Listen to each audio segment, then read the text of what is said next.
शुरुआत करते हैं जियोमॉर्फोलॉजी की। उससे पहला जो टॉपिक हम देख रहे हैं वो देख रहे हैं इंटीरियर ऑफ द अर्थ। सबसे पहले हम देखते हैं सोर्सेज ऑफ इन्फॉर्मेशन क्या है पृथ्वी की। अगर अंदर आपको जानकारी करनी है तो एक डायरेक्ट सोर्सेज हो सकते हैं या फिर हो सकते हैं आपके सामने इनडायरेक्ट सोर्सेज। डायरेक्ट सोर्सेज की बात करेंगे तो एक तो अर्थ माइनिंग और ड्रिलिंग होता है, यानी कि आप अर्थ माइनिंग और ड्रिलिंग क्लियर सा दिख रहा है हमें। और यहाँ पर एक होता है वल्केनिज्म, जो वोल्केनिक एक्टिविटीज होती हैं, तो जो मैग्मा होता है उनको साइंटिफिक स्टडी करके हम ये पता लगा सकते हैं कि भाई कितनी लेयर्स वहाँ पे प्रेजेंस है, लिक्विड है, सेमी लिक्विड या फिर सॉलिड स्टेट में वो लेयर्स हैं। इसके बाद आता है इनडायरेक्ट सोर्सेज, जो कि बहुत इंपॉर्टेंट हो जाता है। सबसे पहले ग्रेविटेशनल फील्ड के बारे में जानते हैं। तो हमें पता है ग्रेविटेशनल फील्ड जो होता है वो इक्वेटर पर सबसे अधिक होता है और यहाँ पर ये कम होता है इक्वेटर पे। ऐसा नहीं कि इक्वेटर पे होता नहीं है, होता है, क्योंकि यहाँ पर इक्वेटर पर जो होता है वो सेंट्रीफ्यूगल फोर्स अप्लाई होता है और सेंट्रीफ्यूगल फोर्स किसी चीज़ को बाहर की तरफ फेंकता है, जबकि मैग्नेटेशनल जो फोर्स होता है वो अपनी तरफ खींचता है। तो एक्चुअली में इनको हम क्या मानते हैं, एंटी फोर्सेस है। तो जब आप यहाँ पे सेंटर पे देखते हैं, सेंटर पे सेंट्रीफ्यूगल अधिक होता है। तो जब सेंट्रीफ्यूगल और मैग्नेटिक यानी ग्रेविटेशनल फोर्स यहाँ पर दोनों अप्लाई होते हैं, लेकिन जब आपस में इन दोनों को एक कंपटीशन होती है तो उस कंपटीशन में जीतता कौन है? इक्वेटर पे सेंट्रीफ्यूगल फोर्स जीतता है।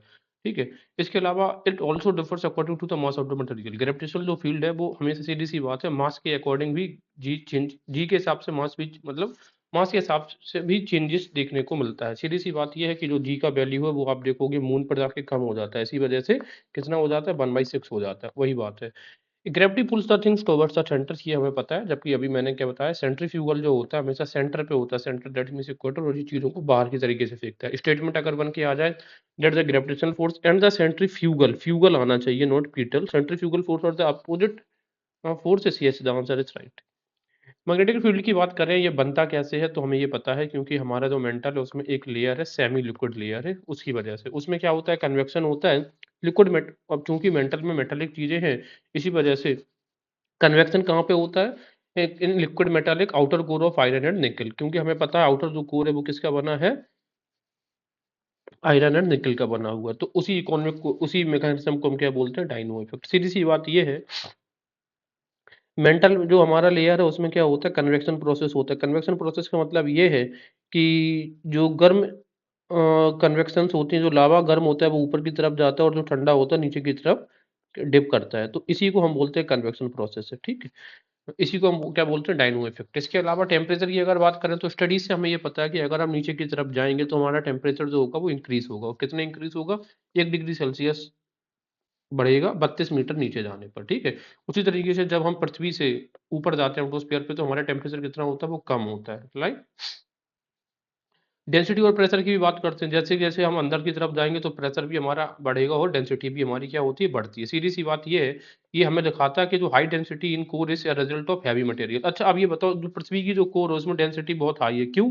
क्योंकि यहाँ पर हैवी मटेरियल पृथ्वी के कोर पर कॉन्सेंट्रेट करते हैं। अगर आप ये क्रस्ट मेंटल कोर तीनों लेयर्स की बात करेंगे और इनके अपर और आउटर लेयर की भी बात करेंगे, तो यहाँ पर देखते हैं क्रस्ट जनरली दो पार्ट्स में डिवाइड होता है, एक सियाल और सीमा में।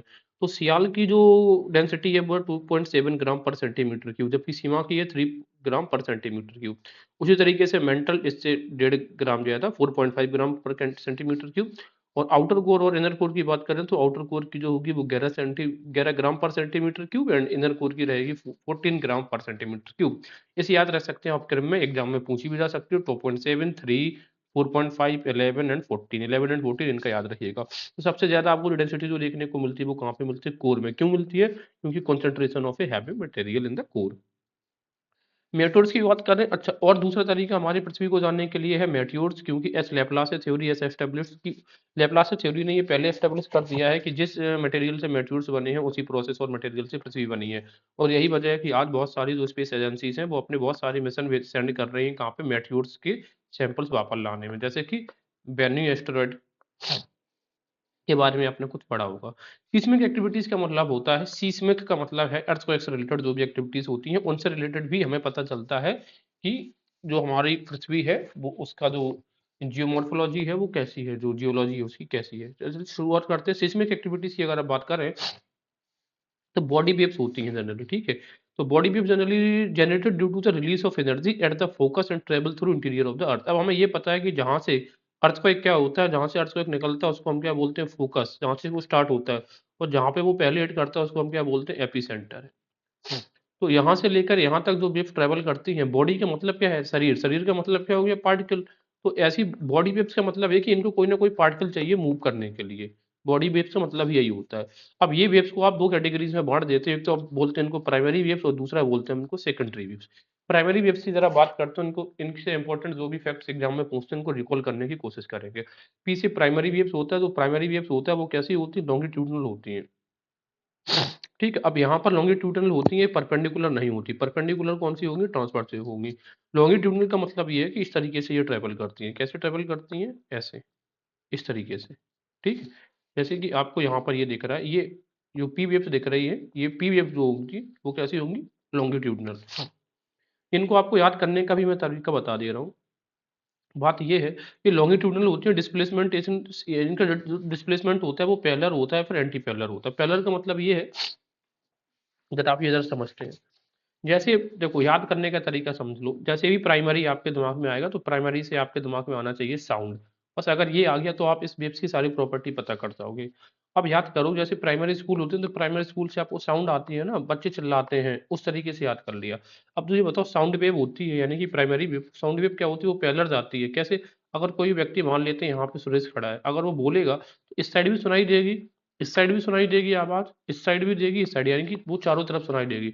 तो ऐसे आप ये नहीं कह सकते कि पैरेलल जा रही है, मतलब अगर इस साइड आवाज जा रही है तो इस साइड भी तो जा रही है, और अगर इस साइड जा रही है तो वो इस साइड भी जा रही है, यानी कि ये अपोजिट डायरेक्शन में ट्रेवल करती है, और पैरेलल या फिर एंटी पैरेलल भी आप इसे कह सकते हैं।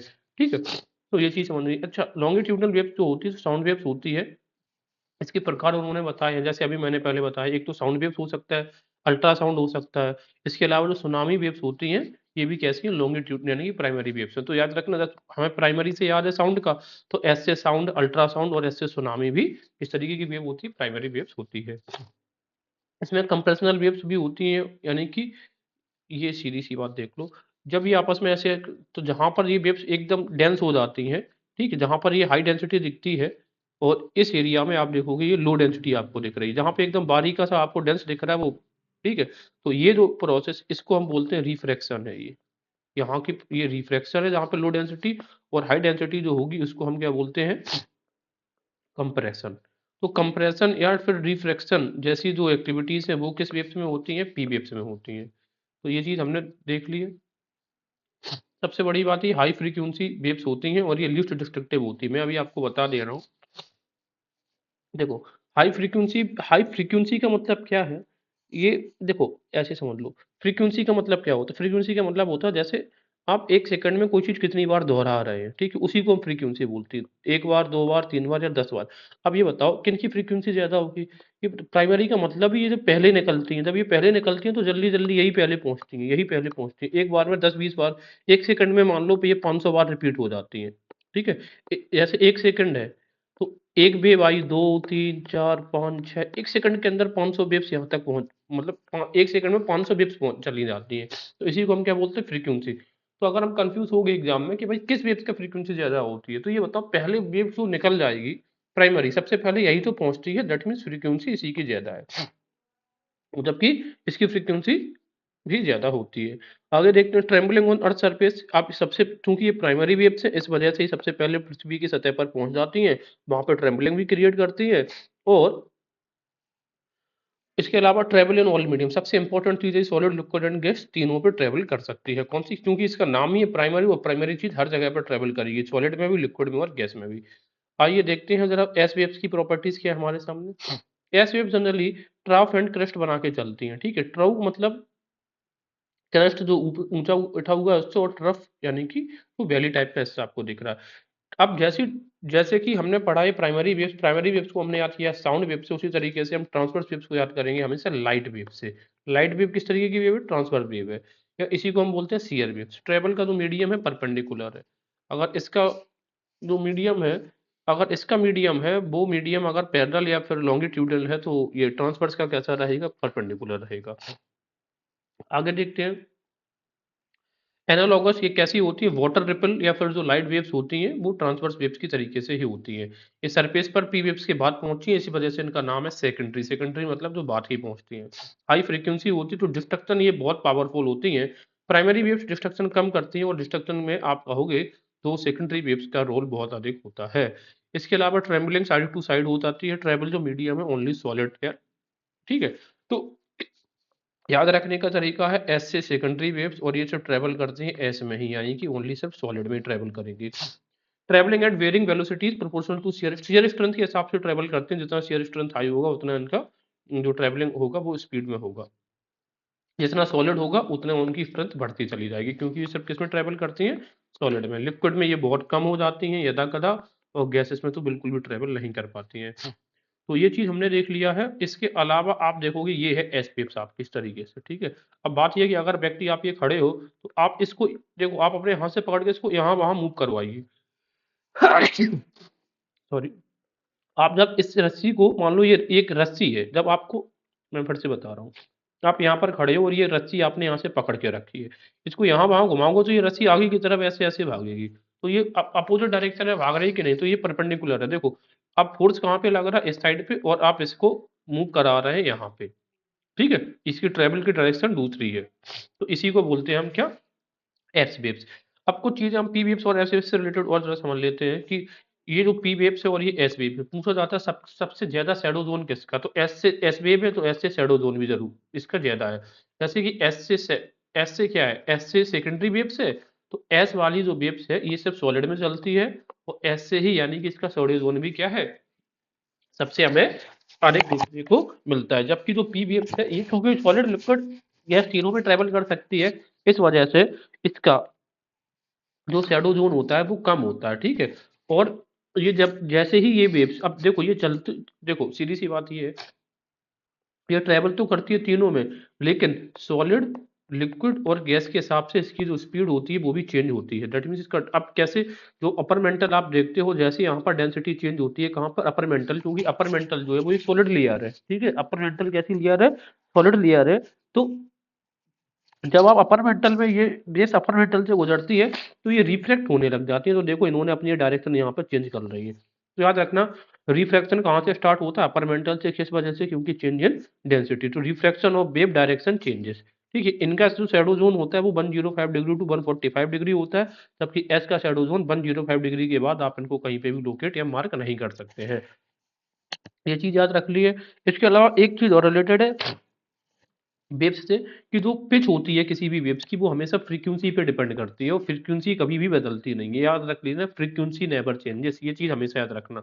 अच्छा, पिच डिपेंड करती है फ्रीक्वेंसी पे, इसका मतलब क्या है, मैं आपको एक नॉर्मल एग्जांपल से समझा रहा हूँ, टेक्निकल नहीं है बिल्कुल। ये बताइए, जब आप ये कहते हैं कि क्रिकेट हम सब खेलते हैं, मतलब खेलते हैं, जानते हैं, थोड़ा इंटरेस्ट तो है ही। हम कहते हैं कि उसने बॉल कहाँ पर पिच कराई, बॉल का मतलब है अगर ये बॉलर है तो उसने बॉल कहाँ पर डाली है। तो पिच किस पे डिपेंड करता है, डिपेंड्स ऑन फ्रीक्वेंसी, या हम ये कह सकते हैं कि फ्रीक्वेंसी डिपेंड करती है पिच पर। अब जरा समझना कैसे, पिच का मतलब होता है किसी चीज को डालना, यानी कि फेंकना, ये मान लो। तो आप एक सेकंड में जितनी ज्यादा बॉल पिच करेंगे, जितनी ज्यादा बॉल फेंकेंगे, उसकी फ्रीक्वेंसी भी तो उतनी ही हाई होगी, इस पॉइंट पर वो उतनी जल्दी जल्दी एक सेकंड में पहुंचेगी कि नहीं पहुंचेगी। तो इसी पिच का मतलब है, सीधी सी बात है, फेंकना किसी चीज को या डालना, जैसे बॉल डाली जाती है। तो जितना जल्दी आप पिच करवाएंगे चीजों को, जितना जल्दी जो वेव्स पिच करेगी, उसकी फ्रीक्वेंसी भी कैसी होगी, हाई होगी। और एक वेव्स की फ्रीक्वेंसी मान लो, अगर कोई फ्रीक्वेंसी है वो बदलती कभी नहीं है, फ्रीक्वेंसी नेवर चेंजेस, ठीक है। इसी वजह से अब ये बताओ, अगर फ्रीक्वेंसी चेंज होने लगे तो आप जो रेडियो स्टेशन या एफएम स्टेशन होते हैं, हर बार एक, जैसे हम कहते हैं 92.5, ठीक है, या लाल मिर्ची जो भी है, रेड मिर्ची जो भी स्टेशन है, तो आप देखते हो एक ही फ्रीक्वेंसी पर ये हमेशा आपको कैच करवाते हैं, कभी बदलते नहीं है। आप हमेशा, अगर पहले आकाशवाणी केंद्र सुनना होता था तो एक ही फ्रीक्वेंसी पे सुनते थे, दैट मीन्स ये फ्रीक्वेंसी चेंज नहीं होती है, एक बार जो ऑब्जेक्ट की फ्रीक्वेंसी हो गई तो वो फिक्स्ड हो जाती है, ठीक है। तो ऐसे याद रखना है। इसके अलावा हमें बात होती है एम्पलीट्यूड की, तो एम्पलीट्यूड का मतलब ये है कि एक वेव आपने यहाँ से छोड़ी, अब वो कितना डिस्टेंस ट्रेवल कर सकती है मैक्सिमम, मान लेते हैं ये 5 किलोमीटर डिस्टेंस ट्रेवल कर रही है, और दूसरी कर रही है सिर्फ 3 किलोमीटर, तो किसकी एम्पलीट्यूड ज्यादा हुई, जो 5 किलोमीटर। एम्पलीट्यूड दैट मीन्स कितना डिस्टेंस ट्रेवल करती है from point to A point to B point. अब एम्पलीट्यूड किस पे अब मुझे एक चीज बताओ, जो इंटेंसिटी है वो डिपेंड करती है किस पे, एम्पलीट्यूड पे। इंटेंसिटी को ही हम मान सकते हैं लाउडनेस, लाउडनेस का मतलब क्या होता है, आवाज कितनी तेज है या धीमी है, किस पे डिपेंड करती है, एम्पलीट्यूड पे। यानी कि इंटेंसिटी और लाउडनेस तो एक ही बात हो गई ना, तीव्रता उसकी कितनी है। अब जरा ये समझना, आप मुझे एक चीज बताओ, इसको मैं एग्जांपल लेता हूँ, एक यहाँ पर डीजे चला रहा है, ठीक है, शादी में डीजे चलते हैं। अब आपका जो घर है वो आपके घर की यहाँ पे डिस्टेंस 5 किलोमीटर है और एक डीजे चल रहा है, वहाँ से आपके घर की डिस्टेंस है 50 किलोमीटर। कहाँ वाले डीजे की आपको आवाज़ ज़्यादा सुनाई देगी? Tell me. इस वाले की, किस वाले की? इस वाले डीजे की। क्यों? क्योंकि सीधी सी बात है कि यहाँ के डीजे का आपको क्या लग रहा है, यहाँ से यहाँ तक वो कैसे चल पा रही है? कम डिस्टेंस, मतलब यहाँ से यहाँ तक का आपका डिस्टेंस कैसा है? कम है। या फिर आप ये एग्जाम्पल छोड़ दो, अगर आपको नहीं आ रहा है समझ में, आपको दूसरा एग्जाम्पल समझा रहा हूँ। ये बताइए, जैसे आप डीजे वगैरह पे जब डांस करते हैं फ्लोर पे, तो क्या कहते हैं, इसका एम्पलीट्यूड हाई कर दो। एम्पलीट्यूड हाई करने से वो धमक बढ़ जाती है ना, तो दैट मीन्स वो उसकी लाउडनेस बढ़ गई है। तो एम्पलीट्यूड डायरेक्ट डिपेंड करता है लाउडनेस पे। That means amplitude related to loudness, यानी कि लाउडनेस किस पे डिपेंड करती है? Amplitude, high amplitude, how lightness, ठीक, इंटेंसिटी और पिच फ्रीक्वेंसी पे। तो चीजें जरा देख लिए। चलिए अब हम बात करते हैं chemical composition of the earth का। केमिकल कंपोजिशन क्या है? तो सबसे पहले आपको देखने को मिलेगा अर्थ की 3 लेयर है। एक तो क्रस्ट है, ऊपर की लेयर, फिर मेंटल की जो लेयर आपको देखने को मिलती है, क्रस्ट, मेंटल, और फिर हमें मिलता है ये अंत में कोर। अब आप ये देखो, तो क्रस्ट है ना, क्रस्ट को भी आपने 2 पार्ट्स में डिवाइड कर दिया है, अपर, ये कॉन्टिनेंटल क्रस्ट और ओशियानिक क्रस्ट। तो कॉन्टिनेंटल क्रस्ट का हम बोलते हैं सियाल, और जो ओशियानिक क्रस्ट है वो बोलते हैं सीमा। तो सियाल और सीमा तो हमें पता है, सिलिकॉन एल्यूमिनियम, सिलिकॉन मैग्नीशियम, ठीक है। तो अब यहाँ पर क्या है, ये जो दिख रहा है ना सीमा, अब ये बनाती है ओशियन की क्रस्ट। अब वो ये बताइए, ये देखो ओशियन, ओशियन का जो लेयर होगा वो नीचे रहेगा कि नहीं रहेगा? और पर्वत पठार यानी कि जो कॉन्टिनेंटल क्रस्ट होती है वो हमेशा ऊंची रहती है। तो ये वाली जो ओशियन लेयर है इसमें हैवियर रॉक्स होते हैं। अब किसी चीज में हैवी रॉक्स होंगे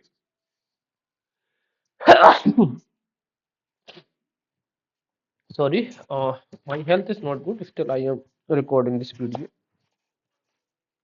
okay, so coming back to topic, sorry for that. तो हैवियर रॉक्स जो होता है, तो हैवियर रॉक्स ही तो बेस पे, ये बताओ कोई चीज भारी होगी वो नीचे बैठेगी कि वो हल्की चीज नीचे बैठेगी? हल्की चीज तो ऊपर तैरती रहेगी। भारी कौन है? ओशियन क्रेस्ट है। इसी वजह से तो इसकी सतह नीचे हमें दिखती है। तो जो भारी चीज होगी वो एकदम बेसिक सी चीज होगी। तो जो बेसिक है वो क्या, बेसाल्टिक टाइप के रॉक्स देखने को मिलेंगे, या फिर पेरियोडोलाइट देखने को मिलेंगे। अगर याद नहीं होता कि पेरियोडोलाइट या बेसिक एक ही, तो ये बताओ पैर कहाँ होते हैं? नीचे होते हैं, तो ये नीचे देखने को मिलेगा। इसकी अगर डेंसिटी की बात करें, ये 3 ग्राम पर सेंटीमीटर क्यूब डेंसिटी होती है, जबकि कॉन्टिनेंटल क्रस्ट की डेंसिटी इससे कम होती है, ये सिर्फ होती है 2.7 ग्राम पर सेंटीमीटर क्यूब। और कॉन्टिनेंटल क्रस्ट में आपको यानी कि सियाल, और सियाल बनते हैं कैसे? ग्रेनाइट रॉक्स जो होते हैं हल्के होते हैं। तो ग्रेनाइट रॉक्स कैसे होते हैं? हल्के होते हैं। और बेसाल्टिक रॉक्स कैसे होते हैं? भारी होते हैं, जो कि आपको ओशियनिक क्रस्ट बनाएंगे। इसके बाद आप देखोगे 5 किलोमीटर से 100 किलोमीटर के बीच को जो लेयर है उसको हम क्या कहते हैं? लिथोस्फीयर कहते हैं। उसके जब आप नीचे आएंगे तो 200 किलोमीटर तक के लेयर को हम कहते हैं एक्टिनोस्फीयर। ये एक सेमी मोल्टन लेयर है। एक्टिनोस्फीयर कैसी लेयर है? एक सेमी मोल्टन लेयर है, ठीक है। इसके बाद हम देखेंगे, ये 2900 किलोमीटर तक का आपका क्या चलेगा? मेंटल चलेगा। और 2900 किलोमीटर से लेकर 6370 किलोमीटर तक क्रेस्ट चलता है।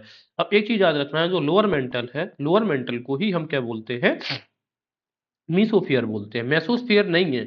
ये मेसोस्फियर नहीं है, वो तो उसका एटमॉस्फेयर का एक पार्ट है। तो लोअर मेंटल को हम बोलते हैं मेसोफियर। इसके अलावा बियॉन्ड 400 किलोमीटर के बाद जो अवस्था होती है उसी को हम मेंटल, जब हम 400 किलोमीटर मेंटल पे क्रॉस कर जाते हैं तो उसी को हम बोलने लगते हैं मेसोफियर। और सबसे इंपॉर्टेंट बात है, मीसोफियर एक सॉलिड स्टेट होती है।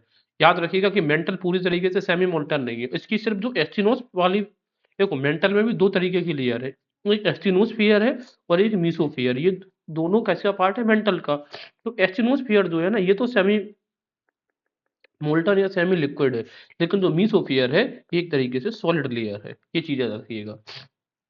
अब चूंकि सॉलिड है तो यहाँ पर रॉक्स बनते हैं। ये पेरियोडाइट सेल बनाती है, यानी कि अल्ट्रा बेसिक या हैवियर रॉक्स। तो जितने भी हैवियर रॉक्स होंगे वो कोर की तरफ होते जाएंगे, सेंटर पे ऊपर की तरफ हल्के होते जाएंगे। इसके अलावा अगर हम बात करते हैं कोर की, तो कोर का जो इनर कोर है उसको हम ब्राइस्फियर भी बोलते हैं। क्या बोलते हैं? ब्राइस्फियर। और सबसे बड़ी बात है कि जैसे कि लोअर मेंटल का जो मेसोफियर है ये लिक्विड होता है, उसी तरीके, सॉरी, सॉलिड होता है, उसी तरीके से इनर कोर भी कैसा होता है? इनर सॉलिड कोर होता है। दैट मीन्स जो इनर मेंटल है और इनर कोर है, दोनों कैसे हमें देखने को मिल रहा है? लिक्विड फॉर्म में देखने को मिल रहा है। इनर सॉलिड में हाई टेम्परेचर होता है लगभग 4000 डिग्री सेल्सियस और हाई प्रेशर भी क्रिएट होता है अप्रोक्स 14 ग्राम पर सेंटीमीटर। क्यों? जबकि आउटर जो कोर है वो मोल्टन कोर है 11 ग्राम पर सेंटीमीटर क्यूब। तो आपको बस इतना याद रखना है कि जो लोअर मेंटल है और जो इनर सॉलिड कोर है, मतलब दो पार्ट्स होते हैं ना, तो दोनों के जो अंदर अंदर वाले पार्ट्स हैं ये कैसे हैं, दोनों ही सॉलिड अवस्था में है।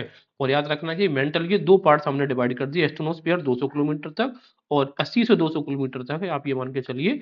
और इसका दूसरा पार्ट होगा मेसोस्फीयर। तो एस्ट्रोनोस्फीयर एंड मेसोस्फीयर वाले आपके बनाते हैं मेंटल को, ठीक। और मेसोस्फीयर इसमें से सॉलिड है और जबकि ये सेमी लिक्विड है। अब जो कॉन्टिनेंटल क्रस्ट है, इस क्रस्ट का कंपोजिशन कैसा है, इसमें क्या क्या है अर्थ की क्रस्ट में देखने को मिलता है। तो ये हमारे तरीका है। ऑक्सीजन लगभग 46.6% है बट नॉट मोर देन 50%। याद रखना, याद रखने का तरीका है ओसाई, ठीक है। Oxygen, silicon, aluminium, iron, calcium, sodium और पोटेशियम, मैग्नीशियम। मैं बता रखा ये मैग्नीशियम है, यहाँ पर आपको दे देता मैग्नीज, सियाल को और सीमा, ठीक है। तो एम ए वाला जो है ना ये मैग्नीशियम है, ना कि मैग्नीज है। मैग्नीज तो एलिमेंट नहीं है, मैग्नीज क्या है, एक तरीके से ओर है। ये चीज याद रखना है। चलिए अब हम बात करते हैं एक्सोजेनेटिक और अपने एंडोजेनिक एक्टिविटीज के बारे में देखते हैं। तो एक्सोजेनेटिक जो फोर्सेस होते हैं वो तो बाहरी होते हैं, जैसे ये वेदरिंग होगा, इरोशन होगा या फिर डेनुडेशन हो गया। फिर इसी बात है डिमॉर्फिज्म हो रहा है यहाँ पर। और एंडोजेनस प्रोसेस होती है वो होती है पृथ्वी के सरफेस के अंदर, यानी कि पृथ्वी के गर्भ के अंदर जो भी प्रोसेस होती है।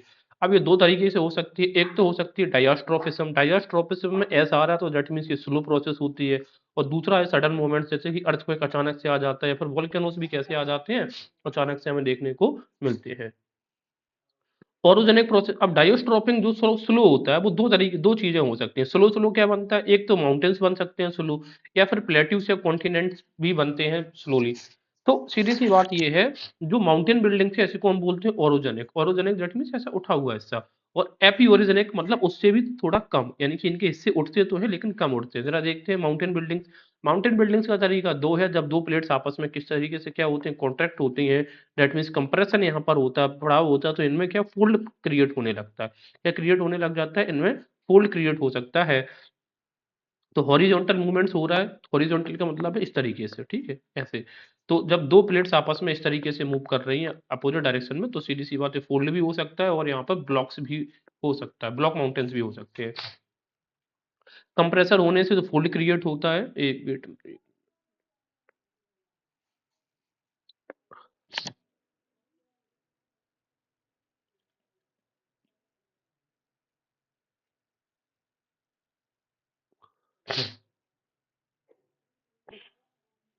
ठीक है। तो ये फोल्ड क्रिएट हो सकता है, तो यहाँ पे सिंक्लाइंस और एंटी सिंक्लाइंस आपको देखने को मिलते हैं। क्या देखने को मिलते हैं हमको यहाँ पर, सिंक्लाइंस एंड एंटी सिंक्लाइंस इस तरीके से। अब जरा इसे थोड़ा सा अगर जूम इन करके देखोगे इस मैप को, तो आपको ये वाला जो एरिया दिख रहा है क्लियर सा यहाँ पर, सिंक्लाइंस मतलब सिंक मतलब जो चीज अंदर चली गई है, वैली बना रही है। और एंटी सिंक्लाइन मीन्स इसके जस्ट अपोजिट है। एंटी सिंक्लाइंस अगर आप ऊपर से देखोगे तो ये आपको कॉन्वेक्स अपवर्ड दिखते हैं, कॉन्वेक्स की तरह उत्तल उठे हुए तल है। जबकि अवतल है, इनका जो तल है वो कैसा है, धसा हुआ यानी कि झुका हुआ तल है। जो एंटी सिंक्लाइन है, ओल्डेस्ट बेड्स दिखेंगे इसकी कोर्स पे, जो पुरानी चीजें यहाँ पर दिखेंगी। और यंगेस्ट बेड्स दिखेंगे इसके कोर पर, इसकी जो कोर होगा उस पे नए नए तरीके की कोर बनती है। तो नई कोर हमें कहाँ पे देखने को मिलती है, सिंक्लाइन में कि एंटी सिंक्लाइन में, तो आंसर विल बी सिंक्लाइन, ठीक है। अब ऐसा क्यों है मैं बता दे रहा हूँ, जो नई कोर बनी होगी वही अंदर की तरफ जाएगी, और जो ओनली पुरानी या ठोस है तो वो नीचे की तरफ नहीं जाके वो ऊपर की तरफ उठती है जब उसमें कंप्रेशन पड़ता है। चलिए, तो ये हमने देख लिया सिंक्लाइन एंटी सिंक्लाइंस देख लिए हैं। इसके बाद यहाँ पर होस्ट और ग्रेवन भी बन सकते हैं जब दो लेयर्स में आपस में। अब ये होस्ट ग्रेवन क्या है, ये देख रहे हैं, तो ये इन दोनों को हम बोल देंगे होस्ट है। और ये जो पार्ट हो जाएगा ये क्या हो जाएगा, ग्रेवन, ठीक है। हॉर्स मतलब वैसे भी घोड़ा उठा हुआ होता है। तो ये हो गया आपका होस्ट, और ये हो गई आपकी रिफ्ट वैली बन जाती है इस तरीके का। टेंशन्स की वजह से यहाँ पे कॉन्टिनेंटल ड्रिफ्ट भी होता है। कॉन्टिनेंटल ड्रिफ्ट तो कॉन्टिनेंट्स आपस में अपोजिट डायरेक्शन में भी ट्रेवल करते हैं, वो कॉन्टिनेंटल प्लेट थ्योरी में हम आगे देखेंगे। टैपी ओरिजिनिंग जो प्रोसेस होती है इसमें वर्टिकल मूवमेंट होता है, ऊपर की तरफ मूवमेंट्स होता है। तो अब जमीन देखोगे, अगर मान लो कोई जमीन ऐसी है, इसमें अगर वर्टिकल मूवमेंट्स होने लग जाए तो वो जमीन धीरे धीरे धीरे करके ऐसे ऊपर उठने लग जाती है, राइट। देखते हैं, एक होता है वार्पिंग, एक होता है आइसोस्टेकेसी। वार्पिंग भी दो तरीके की हो सकती है, एक डाउन वार्पिंग हो सकती है और एक हो सकती है अपलिफ्टमेंट। डाउन वार्पिंग का मतलब है ये जो लेयर है, यहाँ पर मान लेते हैं कि पहले इस तरीके से यहाँ पर कुछ गड्ढा था, ठीक है, ये जो एरिया दिख रहा है ये गड्ढा दिख रहा है आपको, यहाँ पर धीरे धीरे आपने कुछ ना कुछ जो सेडिमेंट्स होते हैं यहाँ पर आके एक्यूमुलेट होते जा रहे हैं, तो ये अंदर की तरफ धंसता चला जाएगा कि नहीं जाएगा, बिल्कुल जाएगा। तो ये डाउन वार्पिंग हो गई, यानी कि नीचे की तरफ। आप अगर देखोगे गंगा प्लेन्स की बात करेंगे, तो हिमालय से जो नदियां आ रही थी, उन्होंने कुछ ना कुछ यहाँ पर सेडिमेंट्स लाके यहाँ पे रख दिया था, ठीक है। मतलब जो पहले जो कह सकते हैं तो यूरेशियन प्लेट थी, एक तो थी इंडियन प्लेट थी।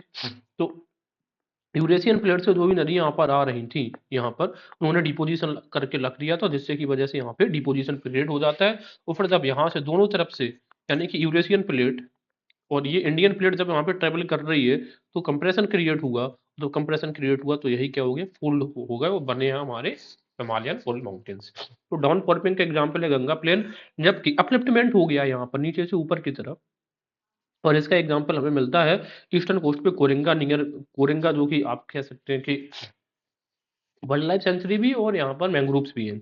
कावेरी पत्तनम जो कावेरी डेल्टा में, इसके अलावा Korkai on the coast of Tirunelveli, जो ईस्टर्न कोस्ट है इंडिया का, ईस्टर्न कोस्ट दैट मीन्स ये वाला कोस्ट है, यहाँ पर सब आपको अपलिफ्टमेंट वाले एग्जाम्पल देखने को मिलते हैं। ये बहुत इंपॉर्टेंट नहीं है, इसे आप स्किप कर दो। माउंटेन सिस्टम की बात करते हैं, तीन तरह के माउंटेन्स बन सकते हैं, फोल्ड माउंटेन बन सकता है, ब्लॉक माउंटेन्स बन सकते हैं और रेडिसेड। फोल्ड माउंटेन को हम बोलते हैं मुड़दार पर्वत, या इन्हीं को हम बोलते हैं, फूल को बलित पर्वत भी बोलते हैं, बलित। ब्लॉक्स माउंटेन्स को बोलते हैं भ्रंश। भ्रंश भ्रंश का मतलब होता है जब दो पर्वत इस तरीके से भ्रंश बने हों, है ना, और बीच में ये रास्ता होता है, इसको वैल्यू बोलते हैं। और एलिसिड माउंटेन्स का मतलब होते हैं अवशिष्ट पर्वत। ये सबसे पुराने प्रकार के पर्वत माने जाते हैं और ये सबसे नए प्रकार के पर्वत होते हैं। अब ओल्ड माउंटेन्स में भी जरा देख लेते हैं। ओल्ड जो माउंटेन्स हैं उनमें भी कुछ ओल्ड हैं और कुछ नए हैं, जरा देखते हैं कैसे। ओल्ड वाले की जरा पहले बात करते हैं। सबसे पहले बात ये है कि हाई माउंटेन्स कहाँ पर हैं। तो हाई माउंटेन जो भी हमें ऐसे याद रखना है कि जो भी ग्लोब है उसके हाई पार्ट, हाई मतलब ऊंचाई, ऊंचाई मतलब यहाँ नॉर्थ के एरिया में होगा, तो हमें यहाँ पे याद आ जाएगा कौन, स्कॉटलैंड एंड नॉर्वे। इसके अलावा सायन एंड सतनोबाई, ये रसिया में है, ये हमें तो पता है रसिया में, लेकिन ये ओल्ड है कि ओल्ड है, ओल्ड माउंटेन्स है कि मैच्योर है या यंग है, तो कैसे ये बताओ। जो सयाने लोग होते हैं, तो सयाने यानी कि वो बूढ़े पुराने लोग होते हैं, तो जो ओल्ड माउंटेन्स है। अरावली और महादेव, महादेव पर्वत भी, महादेव तो भगवान आदि अनंत काल से चले आ रहे हैं, तो वो ओल्ड ही है। और अरावली को हमें पता है वो कैसा है, ओल्ड है इंडिया में। मैच्योर फोल्ड माउंटेन्स की बात करेंगे, इनका जो जन्म हुआ है वो कार्बोनिफेरस एज में हुआ है। मैच्योर में जैसे पेनिनाइन्स आपका यूके में दिखता है, एप्लासियन यूएसए के जो ईस्टर्न पार्ट एरिया है, ठीक है ना, वहां पे आपको एपेनाइन्स दिखता है यहाँ पे। और कैप रेंज जो है साउथ अफ्रीका की, ये सब कैसी है, मैच्योर है।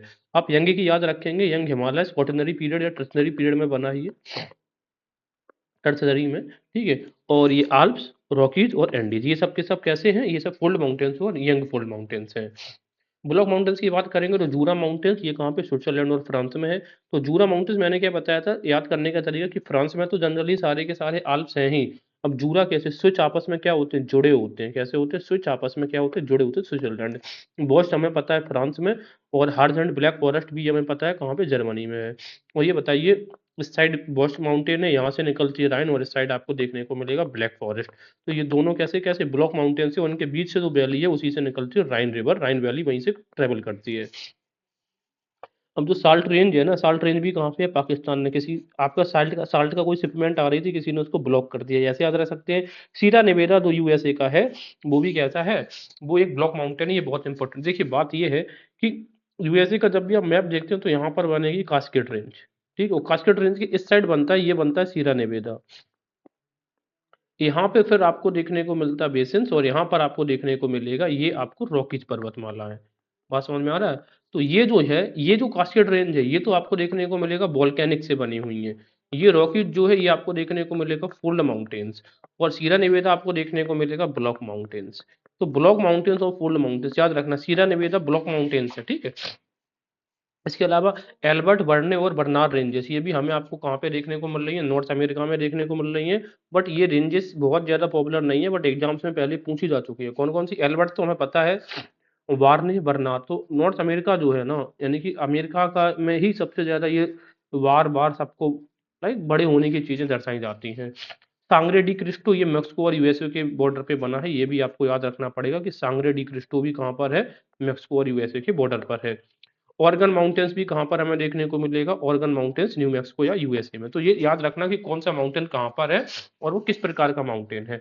Albert Barnard ranges north America की किस प्रकार की रेंजेस हैं, ये रेंजेस हैं आपकी ब्लॉक माउंटेन्स। सांग्रे दी क्रिस्टा भी कैसा है, ब्लॉक है। ऑर्गन माउंटेन्स भी कैसा है, ब्लॉक है। भाई कुछ ना हो तो आपको फुल माउंटेन्स के बारे में पता है, उससे दिमाग लग जाएगा कि ब्लॉक है या फिर कैसी है। डूम माउंटेन्स भी होते हैं, जनरली वोल्केनिक ओरिजिन होता है, इस आकार के बन जाते हैं डूम माउंटेन। जरा देख लेते हैं। हेनरी डूम कहाँ पे है, नॉर्थ अमेरिका में, बहुत फेमस है। ब्लैक हिल्स भी देखोगे, साउथ डकोटा इंग्लैंड हिल्स। ठीक है, अब ये बताओ जो ब्लैक है ना, और डूम वैसे भी कैसे होते हैं, ब्लैक होते हैं। इंग्लैंड में देखने को मिलेगा ब्लैक हिल्स। ब्लैक फॉरेस्ट की बात अलग थी, ब्लैक फॉरेस्ट हम कहाँ पे देख रहे हैं, जर्मनी में। ये एक तरीके से ब्लॉक माउंटेन्स है। तो ब्लैक हिल्स और ब्लॉक फॉरेस्ट दोनों में डिफरेंस करके रखिएगा। इसके अलावा वहां से विल्ड, तो ब्लैक और विल्ड दोनों कहाँ पे हैं, इंग्लैंड में है। तो इसके अलावा एड्रीओनडेक, ये बहुत ज्यादा फेमस है, ये डूम है एड्रीओनडेक। ओनडेक डूम इस तरीके से नाम से हमें पता चल जाता है। तो ये चीज हमें याद रखनी है कि कौन सा कहाँ पर है, ठीक है। तो ये चीज I hope we have completed this. आगे बढ़ते हैं। रेलिसेट माउंटेन्स यानी कि अवशिष्ट पर्वत, जैसे कि विंध्या है, अरावली, सतपुड़ा, वेस्टर्न घाट, ईस्टर्न, इवन वेस्टर्न घाट की अगर आप कंपोजिशन की बात करेंगे तो ये बलित पर्वत ही है, लेकिन ये फोल्ड माउंटेन्स की तरीके से बना है, ठीक है। पारसनाथ का भी। और कैटस्किल, कैटस्किल कहाँ पे देखने को मिलेगा हमें, यूएसए न्यूयॉर्क के अंदर कैटस्किल। तो यूएसए में आपको बिना स्किल की एंट्री नहीं मिलती, तो कैटस्किल। और कैटस्किल भी कैसा है, देखो के ऐसे बन रहा है और ऐसे बन रहा है। अगर स्किल नहीं है तो आप रेलिसेट हैं, मतलब कि अपशिष्ट हैं आप, अगर आपके पास स्किल नहीं है। अच्छा, हमें जो कंफ्यूजन होगी वो होगी पारसनाथ में और महादेव में। तो पारसनाथ तो कैसे है, पारस में रस आ रहा है तो रेलिसेट है। और जबकि महादेव आदि अनंत काल से चले आ रहे हैं तो ये प्राचीन, सॉरी, महादेव कैसे हैं, महादेव फोल्ड है। महादेव के सामने आप कैसे जाते हो, फोल्ड हैंड जाते हो। तो ये याद रखना, ठीक है। तो फोल्ड हैंड यानी कि हाथ जोड़ के जाते हो, तो ये फोल्ड माउंटेन्स है। और कैट स्किल, अगर आपके पास कोई स्किल नहीं है तो आप कैसे हो, अपशिष्ट हो, बेकार हो, इस तरीके से याद रख सकते हैं। कुछ बात करते हैं कुछ major mountain ranges of the world की, जरा बात करेंगे हम। देखो, अगर आप नॉर्थ अमेरिका की बात करोगे तो नॉर्थ अमेरिका में हमें देखने को मिलता है सबसे पहले रॉकीज, ठीक है ना। तो रॉकीज का जो सबसे बड़ी जो शिखर पर्वत माउंटेन्स है, जो पीक है, उसका नाम है माउंट एल्बर्ट, ठीक है। माउंट एल्बर्ट के बारे में अभी हमने पढ़ा था, वार्नियर और बारमेर के बारे में। ये कहाँ पे हमें देखने को मिलता है, अमेरिका के रॉकीज का। इसके अलावा लेकिन अमेरिका का हमें ये भी पार्ट दिखता है, ये अलास्का का पार्ट है, अलास्का के अलास्कन रेंज है। अलास्का के रेंज में यहाँ पर है एक माउंट मैकिनले, इसी को हम बोलते हैं माउंट देनाली। माउंट देनाली या माउंट मैकिनले एक ही नाम है, याद रखिएगा आप। ये दोनों एग्जाम में पूछे जा चुके हैं क्या, माउंट मैकिनले या माउंट देनाली, ठीक है। तो अगर हम बात ये करें कि पूरे अमेरिका की सबसे हाईएस्ट पीक है, तो वो अलास्कन रेंज में है, माउंट मैकिनले या माउंट देनाली। लेकिन रॉकीज की अगर हम बात करेंगे तो वो सिर्फ है, अगर हम ये कहें कि रॉकीज की सबसे हाईएस्ट पीक क्या है, तो वो है माउंट एल्बर्ट। लेकिन अगर पूरे नॉर्थ अमेरिका की बात करेंगे तो अलास्कन रेंज में माउंट मैकेंसे है। अब आपके सामने एक स्टेटमेंट अगर मैं ये बोल दूं कि नॉर्थ अमेरिका की जो सबसे हाईएस्ट पीक है, it lies in Rockies mountain ranges, तो हमें नॉर्मल ये लगेगा कि हाँ, रॉकीज वहां की फेमस पर्वत श्रृंखला है तो वहीं पर होगा। द आंसर इज नो, ये गलत है। अमेरिका के, नॉर्थ अमेरिका के जो हाईएस्ट रेंजेस हैं, हाईएस्ट पीक है, it lies in the Alaskan ranges. और वो भी कौन सी है, Mount McKinley and Mount Denali. तो ये फैक्ट्स को याद रखना है। इसके अलावा आप ये वाला पार्ट देखो, एप्लेसियन माउंटेन रेंजेस। अब ये बताइए, एप्लेसियन जो माउंटेन रेंजेस है किस प्रकार का माउंटेन है, ये मैंने अभी आपको बताया था। एप्लेसियन कैसा, एक मैच्योर फोल्ड माउंटेन है, ठीक है। एप्लेसियन के इस पार्ट में भी आप देखने को मिलेगा, यहाँ पर आपको ब्लू हिल्स, व्हाइट हिल्स, बहुत सारी हिल्स देखने को मिलती हैं। एप्लेसियन का जो सबसे ऊंचा पर्वत है वो कौन सा है, माउंट मिसेल है। ये मैकिनली है, ये मिसेल है। ऐसे याद रखना ना कि मैकिनली और मैकिनली मिसेल अपोजिट डायरेक्शन में दिख रहे हैं। अब इसके बाद साउथ अमेरिका में आते हैं, तो साउथ अमेरिका की सबसे लॉन्गेस्ट जो रेंजेस है वो है एंडीज कॉर्डिलेरास, यानी कि एंडीज पर्वत श्रृंखला। इसकी जो सबसे ऊंचा पर्वत है वो है माउंट एकांकागुआ, 6069 मीटर की ऊंचाई है। बात करते हैं यूरोप के अंदर, तो यूरोप के अंदर मैंने क्या बताया था, हाई माउंटेन्स जो होंगे वो कहाँ पे होंगे, इस एरिया में होंगे ना, हाई माउंटेन्स। तो अब यहाँ पर जो माउंटेन्स है, स्कैंडिनेवियन जो कंट्रीज है, स्कैंडिनेवियन माउंटेन रेंजेस का सबसे हाईएस्ट जो रेंजेस है वो देखने को मिलेगी गाल्डो पिगन। क्या मिलेगी, गाल्डो पिगन। ये नॉर्वे है, ये स्वीडन है और ये फिनलैंड है, ठीक है। तो नॉर्वे में देखने को मिलेगा गाल्डो पिगन। पिगन कहाँ पे है, नॉर्वे में, यानी कि पिग के लिए नोवे, ऐसे याद रख सकते हो, पिग वाला जो भी आ जाएगा नोवे। इसके अलावा आल्प्स पर्वत का सबसे ऊंचा जो पर्वत है वो दिख रहा है हमें माउंट ब्लांक। ठीक है, आल्प्स जो श्रृंखलाएं हैं यूरोप की वो माउंट ब्लांक है। यूराल्स यहाँ पे जो पर्वत रेंजेस हैं इस साइड का हम बोलते हैं साइबेरिया है, रसिया मतलब यूराल पर्वत रेंजेस है ना जो यूरेशियन प्लेट में यूरोप को और एशिया को डिवाइड करता है, पहली चीज याद रखना है। तो इस साइड का जो पार्ट होगा यूराल के, उसको हम बोलते हैं साइबेरिया, यानी कि रसिया का पार्ट, और इसको बोलते हैं हम क्या, रसिया। ठीक है। हाँ, तो Ural mountain ranges basically Europe को एशिया से डिवाइड करती है, याद रखना है। और यूराल का सबसे जो ऊंची पर्वत सबसे ऊंची लाइक जो पीक है सबसे हाईएस्ट, वो है नरोड नाया। क्या है, नरोड नाया। और वैसे हमें पता है जो बाई बाई ज्यादातर वर्ड्स आते हैं वो रसिया में आते हैं। अब मुझे एक चीज बताओ, यूरोप का सबसे ऊंचा पर्वत कौन सा है? सबसे, तो आप क्या बोलेंगे, माउंट ब्लांक, जिसकी की ऊंचाई है 4809। ठीक है। इसके बाद अगर आप देखोगे ये वाला एरिया, ये, तो ये हमें दिखता है, ये आपका क्या है, एटलस माउंटेन रेंजेस है। माउंट टॉपकाल एटलस का सबसे बड़ा है, तो इसमें टी आ रहा है, टी से टॉपकाल, टी से एटलस। ठीक है। और यहाँ पर देखोगे, यहाँ पर एक कौन सा शहर बसता है, मोरक्को। तो ये एक्चुअली में किस देश में है माउंट टॉपकाल, ये मोरक्को में है। और देखो हमें ये पता है कि जो हवाएं इस तरफ को चलती हैं, ड्राई एकदम ड्राई हवा चलती हैं, इस एरिया में पूरी तबाही मचा देती हैं। लेकिन चूंकि यहाँ पर ये एटलस माउंटेन रेंजेस है, इसी वजह से मोरक्को की जो राजधानी रबात है, ठीक है, तो उसमें ये इतना नेगेटिव एनवायरनमेंट या नेगेटिव मौसम वहां पे क्रिएट नहीं कर पाता, because of the protection shield of the Atlas. ये चीज याद रख सकते हैं। इसके अलावा एक याद रख सकते हो, ये आपको जो दिख रहा है ये वाला, ये है आपकी कैस्पियन सी। कैस्पियन सी है, और ये है आपकी ब्लैक सी। तो कैस्पियन सी और ब्लैक सी के जो बीच में स्थित जो पर्वत होता है वो है, उसका नाम है एल्ब्रूस। क्या है, ठीक है ना। तो कैस्पियन सी और ब्लैक सी के बीच में जो पर्वत है उसका नाम है एल्ब्रूस, और जिसकी हाइट है 5642 मीटर। अब आप ये देखो, अगर आप इसको यूरोप में मान के चलो तो एल्ब्रूस की हाइट आप देखो माउंट ब्लांक से ज्यादा है, ये चीज याद रखिएगा। ठीक है ना। अब बात करते हैं अल्ताई, अल्ताउन माउंटेन रेंजेस, ये बेलूखा माउंट, अल्ताई का सबसे ऊंची जो पर्वत श्रृंखला है वो कौन सी है, बेलूखा माउंटेन। हिमालयस का तो हमें पता है, सब वर्ल्ड की सबसे ऊंची 8849 माउंट एवरेस्ट है। और अफ्रीका में एक और माउंट किलिमंजारो, जो कि ईस्टर्न टाइप में यहाँ पर स्थित है, लगभग 6000 मीटर की इसकी ऊंचाई है। ड्रैगन्सबर्ग पर्वत श्रृंखला जो कि साउथ अफ्रीका में फैली हुई है, इसकी जो सबसे हाईएस्ट पीक है वो है थबाना निचलनाया, हवाना निचलियाना। ठीक है, 3482 किलोमीटर से। अब बात करते हैं ग्रेट डिवाइडिंग रेंज। ये ग्रेट डिवाइडिंग रेंज आपको यहाँ पे दिख रही है, कई लोगों को मैंने देखा वो ये बोल देते हैं कि ये भाई ये ब्लॉक माउंटेन्स है। No, these are not black mountains. ठीक है। हाँ, इसमें याद रखना है कि इसका जो साउदर्न पार्ट है यहीं पर आपको देखने को मिलेगा ब्लू आल्प्स। तो याद रखना कि ब्लू आल्प्स आपको ये आल्प्स श्रृंखला में देखने को नहीं मिलता है। ब्लू आल्प्स कहाँ पर स्थित है, ये ऑस्ट्रेलिया में स्थित है। जैसे ऑप्शन आएगा कि ब्लू आल्प्स कहाँ पर है, तो हमें लगेगा कि like it is in Europe. नहीं, उसी तरीके से ब्लू आल्प्स जैसे ऑस्ट्रेलिया में, उसी तरीके से जो सदर्न आल्प्स हैं, ये न्यूजीलैंड के जो द्वीप है, यानी कि northern island and southern island, ये सदर्न आल्प्स में, सदर्न जो आल्प्स है वो सदर्न आइलैंड ऑफ न्यूजीलैंड में है। उसी तरीके से एक क्वेश्चन बार बार पूछता है कि डार्लिंग रेंजेस ऑस्ट्रेलिया में कहाँ पर देखने को मिलती हैं। तो आप ये देखो, ये इसका नॉर्थ हो गया, ये साउथ हो गया, ये वेस्ट हो गया। साउथ वेस्ट में आपको यहाँ पे डार्लिंग रेंजेस देखने को मिलेगी, जबकि तो डार्लिंग रिवर से इसके जस्ट अपोजिट इस एरिया में वो बहती है डार्लिंग, यहाँ पे मर्रे। और ये आप आके कहाँ बहती है, gulf of encounter, gulf of encounter है यहाँ पे, उसमें आके ये मर्ज हो जाती है। हालांकि एक क्या है, माउंटेन्स से रिलेटेड मैंने एक वीडियो सेपरेट बनाया हुआ है, उसमें जाके प्लेलिस्ट में आप देख लो, अगर आपको माउंटेन सारे डिटेल से पढ़ने हैं। इनको मैंने उसी वीडियो में सारे के सारे कवर किए हैं, एक एक बार में फिर से कवर कर लेते हैं। पेनाइन यूके में। ठीक है, तो पेन, पेन मैंने कैसे याद किया था, जैसे पेन और कैप होता है, पेन और एक पेन होता है, एक कैप होता है। ठीक है ना, पेन, तो वो हमेशा कैसा होता है, यूनाइटेड होता है। ठीक है, तो पेन और कैप हमेशा एक साथ लगे होते हैं ना, यूनाइटेड। एपी 9 इटली, मैंने ऐसे कैसे याद किया, एपी फिज होती है ना, एपी फिज के साथ में आप इडली खाते हैं। एप्लेसियन यूएसए का ईस्टर्न मार्जिन पे, पायरेनीज स्पेन और फ्रांस को डिवाइड करता है। मैंने कैसे याद किया, पिरा रही है कोई चीज, यानी कि दर्ज कर रही है। ठीक है, तो दर्ज पेन में होता है। अनीटो स्पेन में, ये आपका नया है, उसमें उस वीडियो वाले में ये कवर नहीं किया है। अनीटो स्पेन। ठीक है। Alps France, Australia, Germany, Switzerland में फैला हुआ है। साउदर्न आल्प्स बताया न्यूजीलैंड में है। कार्पेथियन ताथर माउंटेन सेंट्रल यूरोप के अंदर है। ठीक है, जैसे बात यह है कि जो हंगेरियन, मैं यहाँ पे आपको बता दे रहा हूँ, वेट, जो हंगेरियन शील्ड है यहाँ पर आप देखोगे, ये इसके उत्तर में कार्पेथियन माउंटेन्स देखने को मिलेगा, और यहाँ पर आपको देखने को मिलेगा जेनारिक आल्प्स।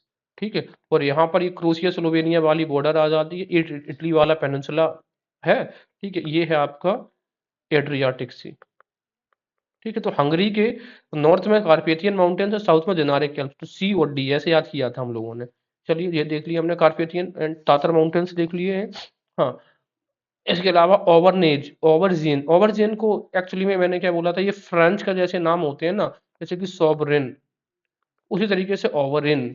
तो ये सेंट्रल मैसिव फ्रांस का एक प्लेट्यू है। एक्सटेंट वॉल्केनो यहाँ पर आपको देखने को मिलेगा, जैसे प्यूमी डी लूम देखने को मिलता है, वो यहीं पर है फ्रांस में। कोसिस्को हमें पता है ऑस्ट्रेलिया की सबसे बड़ी पीक है, सबसे ऊंची पीक है कोसिस्को माउंटेन रेंजेस।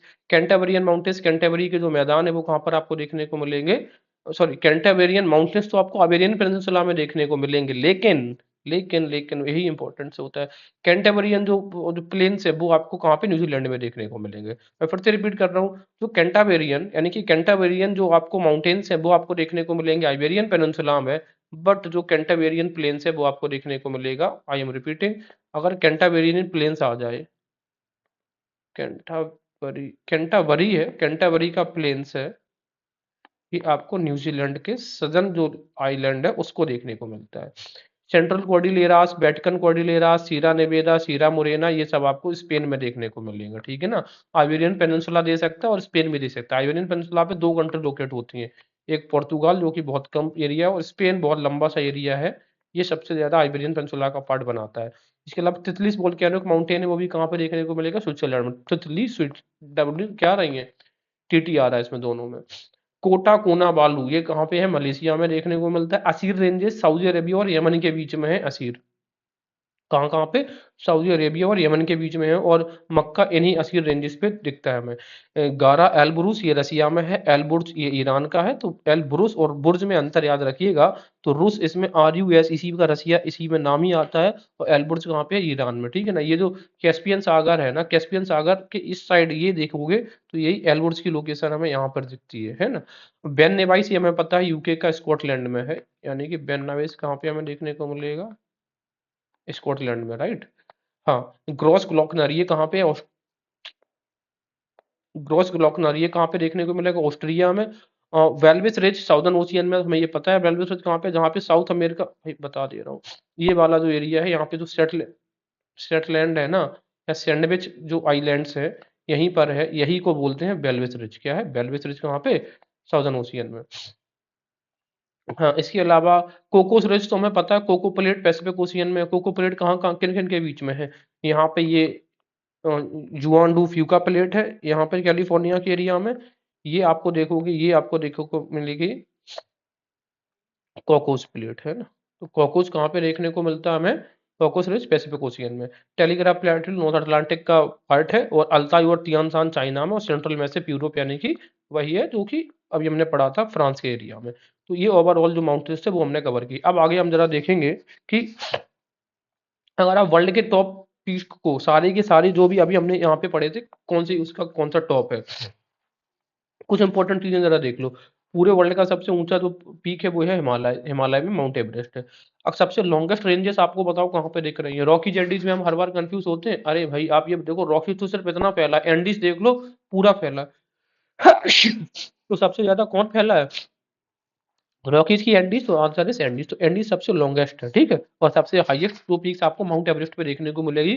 कहीं पर भी आप देखोगे पूरे वर्ल्ड में 8,000 से मीटर से, 8,000 की लेंथ पे कोई टच नहीं करता है, और सिर्फ हिमालय में 7, इवन ये सब 7,000 भी टच नहीं करते हैं कोई भी माउंटेन रेंजेस है। हिमालय में तो 8,000 यानी कि लगभग 9,000 मीटर तक के अप्रोक्स भी है। माउंट अगर आप इनको हाइट से लगाने के लिए कभी कभार दे सकते हैं, तो उस स्थिति में हम क्या करेंगे, वो हमें देखना पड़ेगा, ठीक है ना। उस स्थिति में हम क्या कर सकते हैं जरा देखते हैं। तो माउंट एवरेस्ट, फिर हमें पता चलेगा, देखो सबसे ऊंची तो माउंट एवरेस्ट की है, इसके बाद है फिर ये एकांकागुआ, तो एंडीज वाली है। तो एवरेस्ट, एवरेस्ट और ये एंडीज, ये वाले दोनों सबसे हाईएस्ट पीक है। एवरेस्ट फिर एकांकागुआ, फिर हमें देखने को कहाँ पे मिलेगा, नॉर्थ अमेरिका का, फिर हमें मिलेगा इसमें रॉकीज माउंटेन रेंजेस में, वो भी माउंट मैकनले या माउंट देनाली, ये दिख रहा है माउंट देनाली या माउंट मैकनले। फिर अफ्रीका की आएगी, फिर एल्बुरस यूरोप की सबसे बाद में, और बिन्सन मैसेप अंटार्कटिका में हमें देखने को मिलेगा, और सबसे छोटी पीक जो किसकी, ऑस्ट्रेलिया की। तो सबसे पहले हमें हिमालयन पीक देखने को मिलती है, उसके बाद एंडीज पर्वतमालाओं में ऊंची है, फिर रॉकीज में, फिर हमें देखने को मिलेगा माउंट किलिमंजारो। एटलस पे मत चले जाना, एटलस माउंटेन्स पे नहीं, माउंट किलिमंजारो। और ये एल्बुरस यूरोप, मैंने क्या बोला, एल्ब्रुस जो है ना, ये वाला पर्वत है, ये एल्ब्रुस, ये सबसे ऊंचा है ना एल्ब्रुस। ये इस ये वाले पार्ट्स के जितने भी माउंटेन्स हैं इन सबसे ऊंचा है एल्ब्रुस। या फिर आपको अगर कुछ भी, और इसके बाद बेंसन मैसिव अंटार्कटिका का, और कोसिस जिसको ऑस्ट्रेलिया का, ऑस्ट्रेलिया का सबसे छोटा है देखो, अंटार्कटिका का जो सबसे हाईएस्ट पीक है उससे छोटा भी कोसिस्को है। कोसिस्को का सिर्फ हाइट है 2 to 28 मीटर। तो ये चीज याद रखना है, climbing the 7 highest peaks of the 7। अब हम बात करते हैं रॉक साइकिल की। तो रॉक साइकिल से हमें ये सबको पता है कि जो बेसिक हमारा जो रॉक होता है वो होता है इग्नियस रॉक्स। उसी से बनता है ये सेडिमेंट, और फिर आपस में प्रोसेस होके एक मेटामॉर्फिज्म होता है और सेडिमेंटल रॉक होते हैं। तो सेडिमेंटल रॉक्स होते हैं वो लेयर्ड रॉक्स होते हैं, और जनरली इनमें आपको फॉसिल फ्यूल्स यानी कि ऑयल और नेचुरल गैसेस देखने को मिलते हैं, क्योंकि ये सेडिमेंट्स यानी कि लेयर से बने हुए होते हैं। चलिए तो फिर आगे बात करते हैं। सबसे पहले अगर हम डिवाइड करेंगे इग्नियस रॉक्स को, तो सॉलिडिफिकेशन के आधार पर भी कर सकते हैं और इनको केमिकल कंपोजिशन के आधार पे भी। तो सॉलिडिफिकेशन की अगर हम बात करेंगे तो दो तरीके से होते हैं। सॉलिडिफाई होते कहाँ पर है, वेयर। अगर ये पृथ्वी के अंदर इस एरिया में सॉलिडिफाई होते हैं तो इनको बोलते हैं इंट्रूसिव रॉक्स। इंट्रूसिव का मतलब होता है इन अंदर की तरफ या प्लूटोनिक। एक्सट्रूसिव का मतलब होता है अगर ये सतह पर आके सॉलिडिफाई हो रहे हैं। अब आप बेसिक सी मुझे एक चीज़ बताओ, हमें एक चीज़ ये पता है कि जब हम पृथ्वी के अंदर की ओर आते हैं तो हमें ये पता है कि यहाँ पर टेम्परेचर जो होता है ये हाई होता है। अगर कोई भी रॉक यहीं पर है, या मान लो कोई भी लावा या मैग्मा यहाँ पर है, तो मुझे बताओ ये जल्दी गर्म होगा, सॉरी, जल्दी ये कूल होगा या देर में। तो सीधी सी बात है, जब आप अंदर की तरफ हैं तो वहाँ पे टेम्परेचर ऑलमोस्ट हाई होता है। जब टेम्परेचर हाई होगा तो यहाँ पर ये स्लोली क्या करेंगे, सॉलिडिफाई करेंगे। जबकि जो चीज़ सतह पर आ गई है तो यहाँ पे टेम्परेचर डाउन हो चुका है, तो यहाँ पर ये जल्दी से ठंडे हो जाते हैं। यही चीज़ यहीं पर मैंने लिखी है कि जो इंट्रूसिव ब्लॉक्स होते हैं चूंकि ये अंदर की तरफ जमते हैं, इसी वजह से इनका जो सॉलिडिफिकेशन होता है वो स्लो होता है। जबकि एक्सट्रूसिव या फिर वोल्केनिक जो रॉक्स होते हैं इनका जो सॉलिडिफिकेशन होता है वो रैपिड हो जाता है। या फिर आप ऐसे भी दिमाग लगा लो, अगर कोई चीज़ सतह है, तो अगर वो सतह पर आ गई तो उसकी स्टीम तो बाहर जल्दी निकल जाती होगी ना, इस वजह से। अब बात ये है कि जो रॉक्स स्लो सॉलिडिफाई होते हैं यानी कि देर में ठंडे होते हैं, तो या चूंकि ये देर में ठंडे हो रहे हैं तो इस वजह से इनका जो क्रिस्टल्स बनते हैं वो लार्ज क्रिस्टल्स बना दिए जाते हैं, ठीक है ना। और चूंकि ये बहुत जल्दी रैपिडली सॉलिडिफाई हो जाता है, इस वजह से यहाँ पे क्रिस्टल्स कैसे मिलते हैं, स्मॉल या फाइन यानी कि बारीक क्रिस्टल्स हमें यहाँ पे देखने को मिलते हैं। इसके अलावा बात ये है, जो इंट्रूसिव होते हैं ये लेस डेंस होते हैं और इनका जो कलर होता है वो लाइट होता है। जबकि जो एक्सट्रूसिव वोल्केनोस होते हैं या रॉक्स होते हैं वो denser and dark in colour होता है। इसके अलावा एक वर्ड इस्तेमाल किया जाता है फेनोक्रिस्ट। क्या है, तो फेनोक्रिस्ट के बारे में जब हम बात करेंगे तो large crystals of a mineral set in a ground mass of small crystal. सीधी सी बात यह है कि जो स्मॉल क्रिस्टल्स होते हैं उसके आसपास कुछ बड़े क्रिस्टल्स एम्बेडेड होते हैं, उन्हीं को हम बोलते हैं फेनोक्रिस्ट। अगर आप बात करेंगे इंट्रूसिव रॉक्स की, तो उसके लिए हमने याद किया है जीडीपी से, याद रखिएगा GDP, in GDP intrusive GDP, ठीक है। तो जी से ग्रेनाइट हो सकता है, गैबरो हो सकता है, डायोराइट हो सकता है, पेग्माटाइट हो सकता है, पेरियोडाइट हो सकता है, फॉस्फोराइट और रायोलाइट।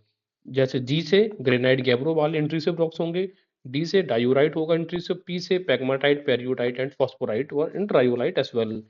इसके अलावा अगर हम बात करेंगे एक्सट्रूसिव वोल्केनो की, तो इनके बारे में जब हम बात करते हैं तो यहाँ पर हमें एग्जांपल देखने को मिलेगा andesite, basalt, obsidian, pumice, rhyolite, scoria and tuff. Rhyolite दोनों में कभी कभार हम काउंट कर लेते हैं। तो एंडेसिटिक कैसा है, एक्सट्रूसिव वोल्केनो है यानी कि बेसिक वोल्केनो है। अगर हम बात करेंगे जब एक्सक्लूसिव वोल्केनो जब ये पृथ्वी के लेयर के ऊपर यानी कि क्रस्ट पे आके दूर दूर तक फैलते हैं तो ये बनाते हैं सीड्स, बना सकते हैं, या फिर ये बना सकते हैं सील्ड्स। जैसे कि देखेंगे अंट्रिम आइलैंड्स जो कि नॉर्थर्न आइलैंड का पार्ट है, उसी तरीके से डक्कन ट्रैप्स और कोलंबियन स्नेक प्लेट्यू यूएसए में, और इथियोपियन प्लेट्यू अफ्रीका के ईस्टर्न पार्ट्स पे, नॉर्थ ईस्ट में। तो ये चीज़ हमने याद रखी है। मेन चीज़ जो आपको याद रखनी है, इंट्रूसिव जो होता है जब वो अंदर की तरफ बनेंगे तो अंदर टेम्परेचर पृथ्वी के हाई होता है, इस वजह से ये सॉलिडिफाई होते हैं, स्लो सॉलिडिफिकेशन होता है, राइट। और जब सॉलिडिफिकेशन इनका स्लो होगा तो इनके जो कण होंगे वो बहुत देर में जमेंगे, तो एक के ऊपर एक, एक के ऊपर एक, इस तरीके से इन पे लावा क्या रहता है, जमते चले जाते हैं, बहुत बड़े बड़े कण बनते हैं। बाहर आपको कण जो दिखेंगे वो कण कैसे दिखेंगे, एक्सट्रूसिव फाइन दिखते हैं, एक्सट्रूसिव में फाइन क्रिस्टल्स होते हैं, ये याद रखिएगा। बात करते हैं केमिकल कंपोजिशन के आधार पर, तो यहाँ पे केमिकल कंपोजिशन के आधार पर हमने दो कैटेगरीज में बांट रखा है, एक एसिडिक रॉक्स हो सकता है या फिर बेसिक रॉक्स हो सकता है। सबसे पहले हम बात करेंगे बेसिक रॉक्स की। अब चूंकि अपने नाम में ही, इसके नाम में बेसिक हमें दिख रहा है, इट मीन्स इसकी प्रॉपर्टी सारी की सारी बेसिक्स हैं। अगर मैं आपको ये बात कहूँ कि ये एक लेयर है, यानी कि ये मान लेते हैं पृथ्वी का क्रस्ट है और ये पृथ्वी के ऊपर है। तो मुझे एक चीज़ बताओ, आपको बेसिक चीज़ पहले ऊपर मिलेगी कि या फिर आपको एसिडिक? तो बेसिक चीज़ें हमें कहाँ पे मिलेंगी? इसी सतह पर मिलती है। इसी वजह से कहा जाता है कि ओशियानिक क्रिस्ट बनाते हैं। तो बेसिक रॉक्स की वजह से बनते हैं ओशियानिक क्रिस्ट। अब अगर इनकी फीचर की बात करेंगे तो यहाँ पे जो सिलिका का कंटेंट होता है बहुत ही ज़्यादा लो होता है, लो कंटेंट होता है, अप्रॉक्स 50% ऑफ सिलिका होता है। अब जब सिलिका का कंटेंट यहाँ पर लो है, तो सबसे बड़ी बात ये है कि ये बहुत दूर तक फैल के चले जाते हैं, यानी कि बहुत फैलते हैं। अगर देखो सिलिका का कंटेंट हाई होगा तो स्टिकी, देखो सिलिका का कंटेंट लो है, इट मीन्स ये चिपचिपा कम है, कम स्टिकी है। और जब स्टिकी कम है तो ये बहुत दूर तक फैलते चले जाते हैं, इस वजह से ये बहुत सारे सीड्स बना लेते हैं। इसके अलावा जैसे देखिए यहाँ पर तो हाँ, ठीक है, राइट। और दूसरी बात है, ये जो लो कंटेंट ऑफ सिलिका होता है, ये कलर में कैसे होते हैं? डार्क एंड डेंसर होगा। जितना ज़्यादा सिलिका का कलर उतना उसका सिल्की कलर, दैट मीन्स उसका उतना पेल कलर होगा। अगर हाई कंटेंट ऑफ सिलिका होगा तो कलर कैसा होगा? पेल, दैट मीन्स पीलापन होगा। लेकिन लो कंटेंट ऑफ सिलिका की वजह से इनका कलर कैसा होता है? डार्क होता है। अब मुझे ये चीज़ बताओ, ये डेंसर होंगे या नहीं होंगे? बिल्कुल डेंसर होंगे। क्यों? क्योंकि ये ओशियन के क्रिस्ट में पाए जाते हैं। ये बताओ क्रिस्ट, जो क्रस्ट का हमारा लेयर है वो ज़्यादा डेंस है या फिर जो हमारा कॉन्टिनेंटल क्रस्ट है वो ज़्यादा है? तो ओशियानिक क्रस्ट हमारी ज़्यादा डेंस है, ऐसे हम आइडिया लगा लेंगे कि डेंसर होते हैं। दूसरी बात है ये कि लो कंटेंट ऑफ सिलिका होता है, इस वजह से ये जल्दी से जल्दी क्या ठंडे होने लगते हैं, और जो चीज़ जल्दी ठंडी हो जाती है उनके क्रिस्टल्स कैसे होते हैं? फाइन क्रिस्टल्स मिलेंगे। सीधी सी बात है, लो कंटेंट ऑफ सिलिका की वजह से यही सब हो रहा है। कंटेंट ऑफ सिलिका अगर कम है तो इसका मतलब दूर तक तो फैलेंगे लेकिन ये जल्दी ठंडे होते जाते हैं। ज़्यादा हार्ड नहीं होते क्योंकि इनका नाम ही है बेसिक, तो बेसिक चीज़ हार्ड नहीं होगी। ईज़िली वेदर्ड हो सकते हैं, थिन होता है, फ्लो करते हैं ईज़िली, और ये बनाते हैं डेक्कन ट्रैप्स और प्लेट्यूस। जब दूर-दूर तक ये बहते चले जाएँगे इस वजह से। देखो सिलिका अगर जितना ज़्यादा होगा उतनी वो चिपचिपी होगी, स्टिकी होगा, ठीक है? और जो चीज़ स्टिकी होगी तो बहुत दूर तक नहीं फैलेगा, वो सिर्फ़ उसी एरियाज़ पे आके इकट्ठे होते रहते हैं। दूसरी ओर अगर हम बात करेंगे, हाँ, जो लो कंटेंट ऑफ सिलिका होता है, ठीक है। इसके अलावा ये रिच एंड मेटालिक होते हैं क्योंकि इनमें सिलिका की मात्रा कम है, इस वजह से इनमें मेटल्स की मात्रा अधिक होती है। या फिर आप ये ऐसे भी दिमाग लगा लो, बेसिक रॉक ओशियन की क्रस्ट में होते हैं, यानी कि सतह पर होते हैं। बेसिक मतलब कहाँ होंगे? बेस पर होंगे। तो बेस पर हमेशा कौन-सी चीज़ होती है? भारी चीज़ होती है। और मेटल्स हमेशा कैसे होते हैं? भारी होते हैं। इस वजह से बेसिक रॉक्स कैसे होते हैं? मेटालिक रॉक्स होते हैं। हेवी होते हैं, लार्जर होते हैं, और ओलिवाइन मेंटल फॉर्मेशन पायरोक्सिन को भी करते हैं। चूँकि ओशियन की क्रस्ट किससे बनी होती है? बेसिक रॉक से बनी होती है, और बेसिक रॉक्स में आपको मेटालिक चीज़ें मिलेंगी, और जो मेटालिक चीज़ें होती हैं वो कैसी होती हैं? हेवियर होती हैं। इसी वजह से ओशियानिक क्रस्ट हेवियर होती है in comparison to the continental crust के। जो लेयर ओशियन्स पे होगी ये हमेशा भारी होती है, और जो कॉन्टिनेंटल क्रस्ट होती है हल्की होती है। दूसरी ओर अगर आप इस तरीके की बात करेंगे एसिड रॉक्स के बारे में, इनको हम कॉन्टिनेंटल क्रस्ट भी कहते हैं। तो आपको 2 चीज़ें याद रखनी हैं कि ओशियानिक क्रस्ट बनती है वो बेसिक रॉक से बनती है, और जो कॉन्टिनेंटल क्रस्ट बनती है वो एसिडिक रॉक से बनती है। एसिडिक रॉक्स का मतलब ये है कि एसिडिक में हाई कंटेंट ऑफ सिलिका, इसी वजह से हमने इसको इसको एसिड कह रहे हैं। और जब कंटेंट ऑफ सिलिका हाई होता है तो इसका कलर कैसा हो जाता है? पेल कलर हो जाता है। जबकि यहाँ पे लो कंटेंट ऑफ सिलिका था, इस वजह से इसका कलर कैसा था? डार्क था, डेंसर था, बेसिक था। अब जो चूँकि सिलिका का कंटेंट इसमें क्या होता है? हाई होता है। अब सीधी-सी बात है, जब एसिड हाई होगा तो ये चीज़ जल्दी जमेगी नहीं। यानी कि ये बहुत देर में सॉलिडिफ़ाई करता है। एस से सिलिका, एस से सॉलिडिफ़ाइज़, एस से स्लोली, ऐसे भी याद रख सकते हो। और जब ये धीरे-धीरे सॉलिडिफ़ाई करेगा तो इसके जो क्रिस्टल्स होंगे वो कैसे बनेंगे? लार्ज क्रिस्टल्स होंगे। अब सीधी-सी बात ये है कि जब इसके लार्ज क्रिस्टल्स बनेंगे, और दूसरी बात ये भी है कि जो हाई कंटेंट ऑफ सिलिका होता है ये very viscous and thick and sticky होता है। ये बहुत विस्कस होता है, मतलब बहुत ही ज़्यादा उग्र प्रचंड होता है। बहुत मोटा भी होता है सिलिका की वजह से, ये मतलब चिपचिपा गाढ़ा होता है। इस वजह से ये जैसे बहुत दूर-दूर तक फैल के नहीं जा सकता था। जब फैल के नहीं जा पाएगा तो यहीं पर ये एक्युमुलेट होता जाता है इसी जगह पर, तो ये क्या बना देगा? माउंटेन्स बना देता था। जबकि लो कंटेंट ऑफ सिलिका ये कम थिन होता है, सिलिका का कंटेंट कम होगा तो ये चिपचिपा भी कम होगा, तो दूर तक फैलता था, इसी वजह से ये ट्रैप्स बनाते हैं, प्लेट्यूस बना देते थे। जबकि ये क्या बनाते हैं? माउंटेन्स। एग्ज़ाम्पल अगर देखोगे, Saint Helens mountains in USA Cascade Range में देखने को मिलता है, और जो माउंट वेसुवियस जो माउंटेन्स है, ये आपको जापान में देखने को मिलेगा। ये इसी तरीके का एसिडिक लावा की देन है। अच्छा, और एक चीज़ और बात करेंगे, जैसे बेसिक जो रॉक्स होते हैं ईज़िली टू क्या होते हैं? ईज़िली वेदर्ड कर सकते हैं आप, यानी कि आराम से इनमें इरोजन हो सकता है। जबकि जो एसिडिक रॉक्स होते हैं, ये हार्ड रॉक्स होते हैं और ये रेसिस्टेंट टू वेदरिंग होते हैं। आसानी के साथ इनमें इरोजन या वेदरिंग नहीं होती है। जिस तरीके से बेसिक रॉक्स में हमें पता है चूँकि ये बेस में होते हैं तो इनमें मेटल्स होता है, उसी तरीके से ये नॉन मेटालिक मिनरल्स होते हैं। इनमें नॉन मेटालिक मिनरल्स मिलेंगे जैसे कि क्वार्ट्ज़, फेल्डस्पार एंड बायोटाइट। अब समस्या हमारे सामने है याद रखने की इनको, कि हम याद कैसे रखेंगे कि क्वार्टज हमारे पता है क्वार्टज कैसा होता है, एसिडिक होता है, इग्नियस है। फेल्ड्स्पार यानी कि कोई चीज़ फेल हो गई है, फेल मीन्स गिर गई है, नीचे गिर गई है क्या? आप किसी के फेल मीन्स होता है फेंकना या गिरना, आप जनरली न्यूज़ सुनते हैं किसी ने किसी के ऊपर एसिड गिरा दिया है। और बायोटाइट हमारा चूँकि बॉडी बायो है तो हमारी बॉडी में बहुत सारे एसिड होते रहते हैं। जबकि बेसिक रॉक्स का अगर एग्जांपल देखेंगे तो बेसाल्ट, गैब्रो और डोलेराइट है।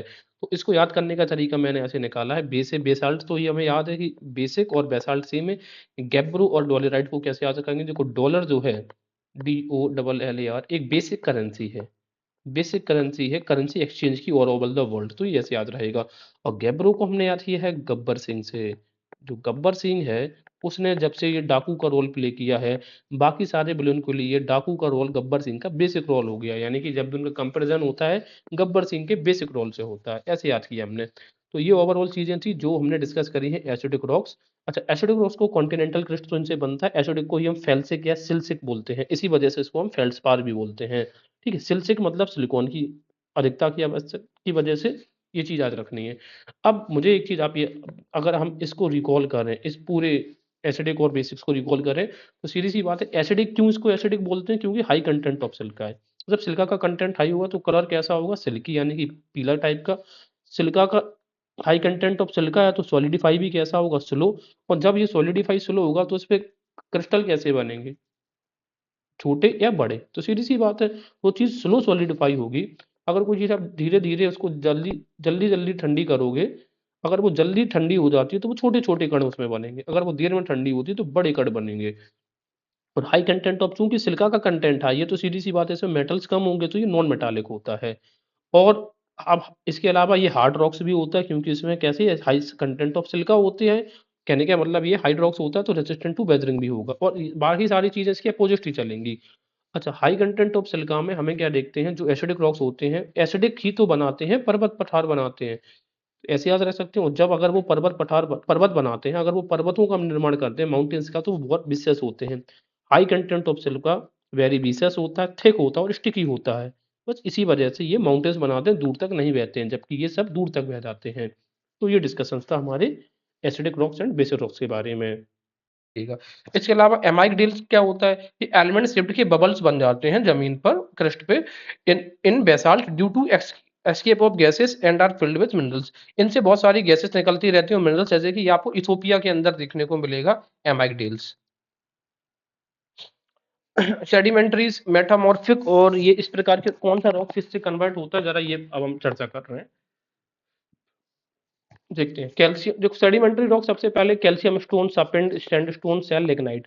तो कैल्शियम स्टोन हमें पता है सेडिमेंट्री होता है, सपेंड ऐसे, सपेंड ऐसे सेडिमेंट्री। अब सपेंड किस किस में चेंज होता है, जरा ये देखना।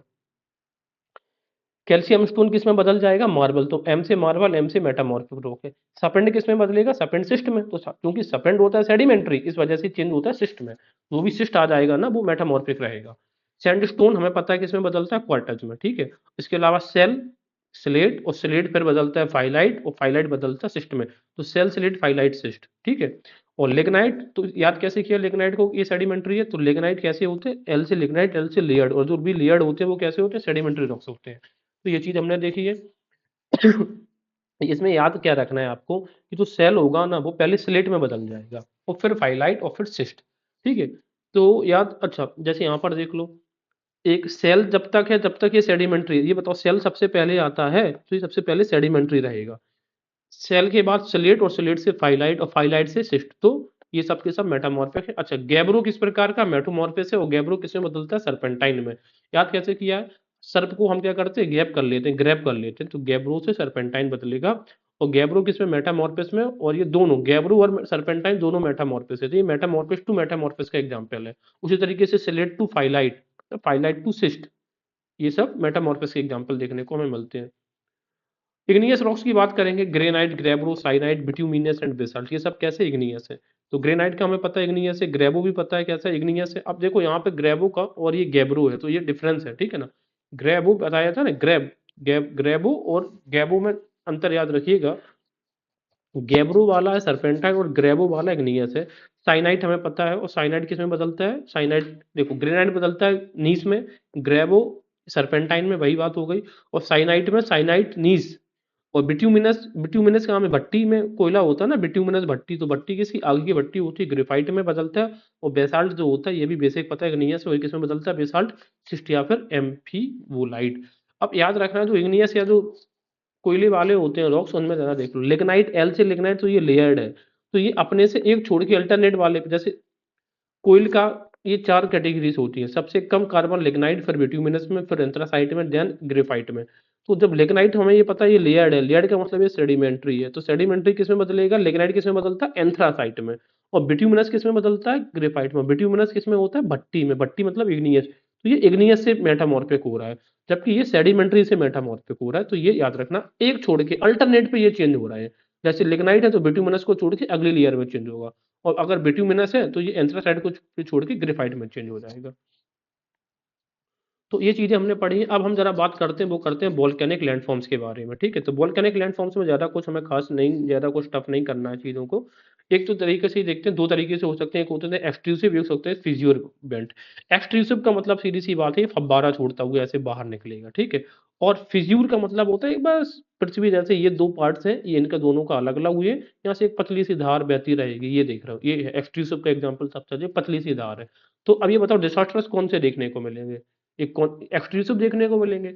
अब जब बताओ, जब एक्सक्लूसिव का मतलब ये एक्स तो ऐसे निकल रहे हैं, ये ऐसे निकलते हैं, ऐसे याद रख लेना एक्सक्लूसिव, ठीक है। अब कोनिकल वेंट का मतलब ये है कि आपको ये दिख रहा है, ये जो वेंट, ये इसको कोनिक, कोन आकार का, इसी को बोलते हैं कोनिकल वेंट। सीधी सी बात है, जब फब्बारा मारेगा तो उसके लिए कौन कुछ तो चाहिए ना, डायमीटर वाली चीजें तो चाहिए होंगी, तो कोनिकल वेंट से निकलता है। कोनिकल वेंट का मतलब है नैरो सिलेंड्रिकल वेंट होती है, लावा इससे बाहर निकलता है, वायोलेंटली निकलता है, with high gas and pressure. तो अब पूछ रहे कि किस में हाई गैस और प्रेशर होता है, फिज्यूर में रहता है या एक्सट्रूसिव में, इसका नाम ही है फिश। तो ये पतली सी धार है, और इसका नाम है एक्सट्रूसिव, बाहर निकल रहा है फब्बारे देकर। अब ये जो होता है कोनिकल वेंट, जनरली कई वेराइटी मतलब पार्ट्स में हो सकते हैं। अब इन्हीं से जो लावा निकलता है वो दो तरीके का निकलता है, यही जो कोन होती है दो टाइप की हो सकती है, दो टाइप का इससे एसिड निकलता है, लावा निकलता है। एक होता है एंडियास्टिक या एसिडिक, उसी का नाम है, दूसरा होता है रायोलाइट। सबसे पहले हम बात करेंगे एंडियास्टिक की। एंडियास्टिक मैंने क्या बताया, जो एसिडिक होता है उसमें हाई कंटेंट ऑफ क्या होता है, सिलिका का कंटेंट क्या होता है, हाई होता है। और जब कंटेंट ऑफ सिलिका हाई होता है तो बहुत ज्यादा चिपचिपा होता है, ठीक है ना, चिपचिपा होता है। और ये जल्दी क्या होता है, सॉलिडिफाई ये जल्दी नहीं होगा, ये सॉलिडिफाई ये जल्दी नहीं होगा। तो ये वहीं, सॉरी, हाँ, इसका सॉलिड सिलिका की वजह से सॉलिडिफिकेशन स्लो हो जाता है इसका। तो ये थिक होता है, स्टिकी होता है, स्लो सॉलिडिफिकेशन की वजह से ये फॉर्म्स करता है स्ट्रक्चर, ठीक है। जबकि जो रायोलाइट वोल्केनिक होता है, ये इतना ज्यादा एक्सप्लोसिव होता है कि ये मान लो एक्सप्लोशन तो इसका हुआ, तो यहाँ पर जो है ये अपने आप के अंदर ही इसको डिस्ट्रक्टिव होके ये अपने आप अंदर ही इसके अंदर गिर जाता है। यहाँ पे क्या लिखा है मैंने, सो इतना एक्सप्लोसिव होता है that do not form any tall structure and collapse in on themselves, खुद के अंदर ही ये कोलैप्स हो जाएगा, कोई स्ट्रक्चर नहीं बना पाता है रायोलाइट। इसका नाम ही है रायोलाइट, और इसका नाम है एंडेसिटिक यानी कि एसिडिक। तो कौन सा स्ट्रक्चर बनाता है, एंडेसिटिक की rhyolite, the answer will be andesitic या एसिडिक। अब जरा देखते हैं, जब भी बात करेंगे कंपोसाइट या स्ट्रेटोवोल्केनो की, कंपोजिट का मतलब होता है कंपोजिशन है, या फिर स्ट्रेटो का मतलब स्ट्रेटा में है, कोई चीजें लेयर में है। तो कंपोजिशन किस चीज का कंपोजिशन है, एक लेयर आपको दिख रही है, ये वाली जो लेयर दिखेगी ये है एसिस की कंपोजिशन देखने को मिलेगी, राख मिलेगा। और यहाँ पर ये आपको ये वाली लेयर मैग्मा। तो एस एंड मैग्मा का जो कंपोजिशन की जो लेयर बनी, इसी को बोलते हैं स्ट्रेटोवोल्केनो। जनरली ये कहाँ पे देखने को मिलेगा, जहाँ पे डिस्ट्रक्टिव प्लेट बाउंड्रीज होती है। डिस्ट्रक्टिव प्लेट बाउंड्रीज का मतलब क्या है, एक बाउंड्री, एक प्लेट बाउंड्री नीचे जा रही है और दूसरी उसके ऊपर आ रही है, यानी कि सबमर्जेंस डाइवर्जेंस हो रही है, और एक का अपलिफ्टमेंट हो रहा है, इसी को बोलते हैं हम क्या, डिस्ट्रक्टिव प्लेट बाउंड्री। तो यहाँ पर हमें देखने को मिलेगा कंपोजिट वोल्केनो। ऑप्शंस उदाहरण के तौर पे अगर आप देखेंगे यहाँ पे एग्जांपल्स, जैसे कि मेयोन फिलिपीन में किस प्रकार का स्ट्रेटोवोल्केनो है, माउंट ऑगस्टिन अलास्का में किस प्रकार का स्ट्रेटोवोल्केनो है, माउंट शास्ता कैलिफोर्निया में, एटना स्ट्रमबोली इटली में, माउंट फ्यूजिया में, एंड वेसुवियस भी वहीं पर जापान में देखने को मिलता है, चिम्बराजो इक्वाडोर में, और पोपाकोटा पेट्रल मैक्सिको में। ये सब के सब जो एग्जाम्पल हैं वो किस प्रकार के एग्जाम्पल हैं, स्ट्रेटोवोल्केनो कंपोजाइट। इसके अलावा हमें ये पता है माउंट रेनियर कहाँ पर, कास्केड रेंज का सबसे मतलब पॉपुलर पर्वत है, जाना पहचाना माउंट रेनियर। कास्केड रेंज किस प्रकार से बनी है, लावा यानी कि मैग्मा कंपोजिशन है। तो कास्केड और किस प्रकार का, एक कंपोजिट है, कास्केड से कंपोजिट। तो कास्केड रेंज में जितने भी माउंटेन रेंजेस आपको वोल्केनिक माउंटेन्स देखने को मिलते हैं, वो सबके सब कैसे रहेंगे, कंपोजिट या फिर स्ट्रेटो हमें देखने को मिलता है। इसके बाद जो हमारा आता है लावा डूम, डूम आकार में देखो, ये डूम का इस प्रकार का आकार होता है, ये आपको यहाँ पे दिख रहा है। कौन कौन से, जैसे कि सेंट हेलेंस यूएसए में, माउंट उंजेन कहाँ पे, जापान में, प्यूमी डी डोम जो कि सेंट्रल में से फ्रांस में है, प्यूमी डी डोम, और चिला हुईटा, चिला से चिली में है, ठीक है, चिला हुईटा चिली। तो ये सब क्या है, लावा डूम है, याद रखना। सेंट हेलेंस, माउंट उंजन, उंजन का मतलब होता है ऊपर की तरफ उठा हुआ, और प्ल्यू डी डूम, डूम का इसमें डोम नाम ही आ गया। वो चिल्ला उठा, अब जब आप चिल्लाते हो तो कैसे ऊपर ऊपर उठ उठ के चिल्लाते हैं, इस तरीके से याद रखना। इसके बाद हमारा जो देखने को मिलेगा सिंडर कोन, क्रेटर या वोल्केनो। ये जनरली इस देखो, ये सिंडर कोन बन रहा है, ये क्रेटर बन रहा है, बाद में यही क्रेटर बनता है। ये वाला जो एरिया, जब इसमें पानी फिल, जब ये ठंडा पड़ जाएगा, पानी फिल हो जाएगा, तो इसको क्रेटर लेक बोलते हैं, ठीक है। और ये आपको जनरली देखने को कहाँ पे मिलता है, माउंट पारी क्यूटन, मैक्सिको, ठीक है। तो क्यूटन, क्यूटन कैसा है, क्रेटर है, क्यूटन कैसा है, क्रेटर है। चौथी जो आपको आकृति इसमें देखने को मिलेगी, वो देखने को मिलेगी काल्डेरा, लेक टोबा, कहाँ पे, सुमात्रा के समोसर आइलैंड में। माउंट माजमा, अब देखो माउंट माजमा एक ऐसा क्रेटर है, जनरली इसका जो लिटरल नाम है उसको क्रेटर लेक के नाम से बुलाते हैं, ठीक है। जनरली इसको नाम ये क्रेटर लेक, लेकिन दूसरा इसका नाम था माउंट माजमा, ये बताया था। ये कोलेप्ट हो चुका है into crater lake, literal name इसका क्रेटर लेक ही है। काराकटाओ जो है वो कहाँ पे, इंडोनेशिया में, टम्बोरा ये जावा में, और सांता मारिया ग्वाटेमाला। कैसे, मारिया की माला, ठीक है, मारिया की माला। तो ये याद रखिएगा। तो ये चीजें मैंने आपको बता दी हैं कि कौन एंडेसिटिक होता है, कौन रायोलाइटिक होता है, पढ़ लिया है। फिज्यूर की जरा बात करते हैं, जो इस तरीके से निकलता है, फिज्यूर, फिज्यूर वोल्केनो। अब यहाँ पर देखने को मिले तो फिज्यूर वोल्केनो है, इससे बनेगा सील्ड वोल्केनो, दोनों तरफ की लावा का जो लेयर होगा चढ़ जाएगा। यहाँ पर ऑप्शन है आपका हुलालाई, कोहाला, हवानाई में, ठीक है। हवाईयन, माउना लुआ, माउना किया, कैनेडियन सील्ड, या एटा वाले कहाँ पे, इथोपिया में, ये सब के सब शील्ड वॉल्केनो है। प्लेट्यूस भी इसी प्रकार से बनेंगे। Siberian trap, Deccan trap, Columbia Snake plateau, USA, Icelandic basin है, Canadian shield, Ozark plateau, group of plateaus है यूएसए में। एक प्लेट्यू नहीं है, इसमें तीन चार प्लेट्यूज आते हैं। पराना पैटागोनिया में, अडमावा अफ्रीका, बाल्कन प्लेट्यू यूरोप के अंदर, साइबेरियन प्लेट्यू रसियन का पार्ट है, शान प्लेट्यू म्यांमार, किम्बरले का प्लेट्यू ऑस्ट्रेलिया में। अगर ऑस्ट्रेलिया का ये इलाका देखेंगे तो यहाँ पर किम्बरले प्लेट्यू हमें दिखता है, ठीक है। कहाँ पे, ये नॉर्थ है, ये वेस्ट है, नॉर्थ वेस्ट में है किम्बरले प्लेट्यू, जबकि किम्बरले की खान है वो अफ्रीका में देखने को मिलेगी। माटो ग्रासो, सेंट्रल अमेरिका यानी कि ब्राजील। टेलीग्राफ प्लेट्यू भी एक तरीके से वॉल्केनिक प्लेट्यू मानते हैं इसको, नॉर्थ अटलांटिक रिज का ये पार्ट है। और अंतरिम प्लेट्यू मैंने बताया था कहाँ पे, नॉर्थ आयरलैंड में आपको देखने को मिलता है। तो ओवरऑल ये चीजें डिस्कस कर लें, थोड़ा सा इंट्रूसिव जो रॉक्स होते हैं उनका जो क्या पार्ट है जरा देख लेते हैं जरा एक बार। सबसे पहले तो बैथोलेथ है, ये सबसे आपको इस बैथोलेथ एकदम बेस पे मिलेगा आपको, क्या मिलेगा, बैथोलेथ कहाँ पे मिलेगा, बेस पे। जो ग्रेनाइट रॉक्स की बॉडीज बनाती है बैथोलेथ, कैसे होते हैं, ग्रेनाइट रॉक्स होते हैं, और form the core of huge mountains, huge mountains का कोर ही बना होता है बैथो पर, यानी कि बैठो, वो बैठो कहाँ, नीचे बैठो, तो सबसे नीचे कोर पे यही बैठेगा। इसके अलावा हम बात करेंगे यहाँ पर हॉरिजॉन्टल जो होता है ये वाला शेप, ये हॉरिजॉन्टल शेप किसका होता है, ये होता है सॉसर का। सॉसर शेप्ड होते हैं लेपोलिथ, कई कैसे भी क्वेश्चन पूछ सकते हैं कि लेपोलिथ का शेप कैसा होता है, यही पूछ ले तो कैसा होता है, सॉसर। तो याद रख लो, कोई सॉस की बोतल है आपके लैप पर किसी ने फेंक दी, ठीक है, और ये कैसे आकार के होते हैं, लेपोलिथ। लैप आपकी कैसे होती है, जब आप बैठते हो तो लैप का आकार भी तो ऐसे ही तो बनता है, हॉरिजॉन्टल। सिल जो होता है, और सिल भी इस तरीके से हॉरिजॉन्टल शेप में ही हो सकते हैं, ये जो देख रहे हैं ये आपको सिल दिख रहा है, ठीक है। सिल में क्या है, सिल फॉर्मिंग अ बोल्ड एस्क्रैपमेंट, ये थिनर सीड्स होती हैं, सिल काफी पतली होती हैं। इसके अलावा आप अगर डाइक की बात करोगे तो डाइक होती है ऐसी वर्टिकल में होती है डाइक, मोर रेजिस्टेंस होती है देन सराउंडिंग रॉक्स के से, यानी कि आसानी के साथ इनमें बेजरिंग नहीं हो सकती है। ये जो डाइक है ना, डाइक एक तरीके से वॉल लाइक स्ट्रक्चर यानी कि वर्टिकल है, परपेंडिकुलर टू द ग्राउंड होते हैं, अगर ग्राउंड ये है तो इससे ये परपेंडिकुलर होगा, वर्टिकल है। Considered feeders for eruptions that led to development of Deccan traps, Deccan traps में इन्होंने ही कह सकते हैं मैग्मा प्रोवाइड करवाया था डेक्कन ट्रैप्स के निर्माण के लिए। इसी वजह से डेक्कन ट्रैप्स के जन्मदाता कौन है, डाइक है, डी से डेक्कन और डी से डाइक।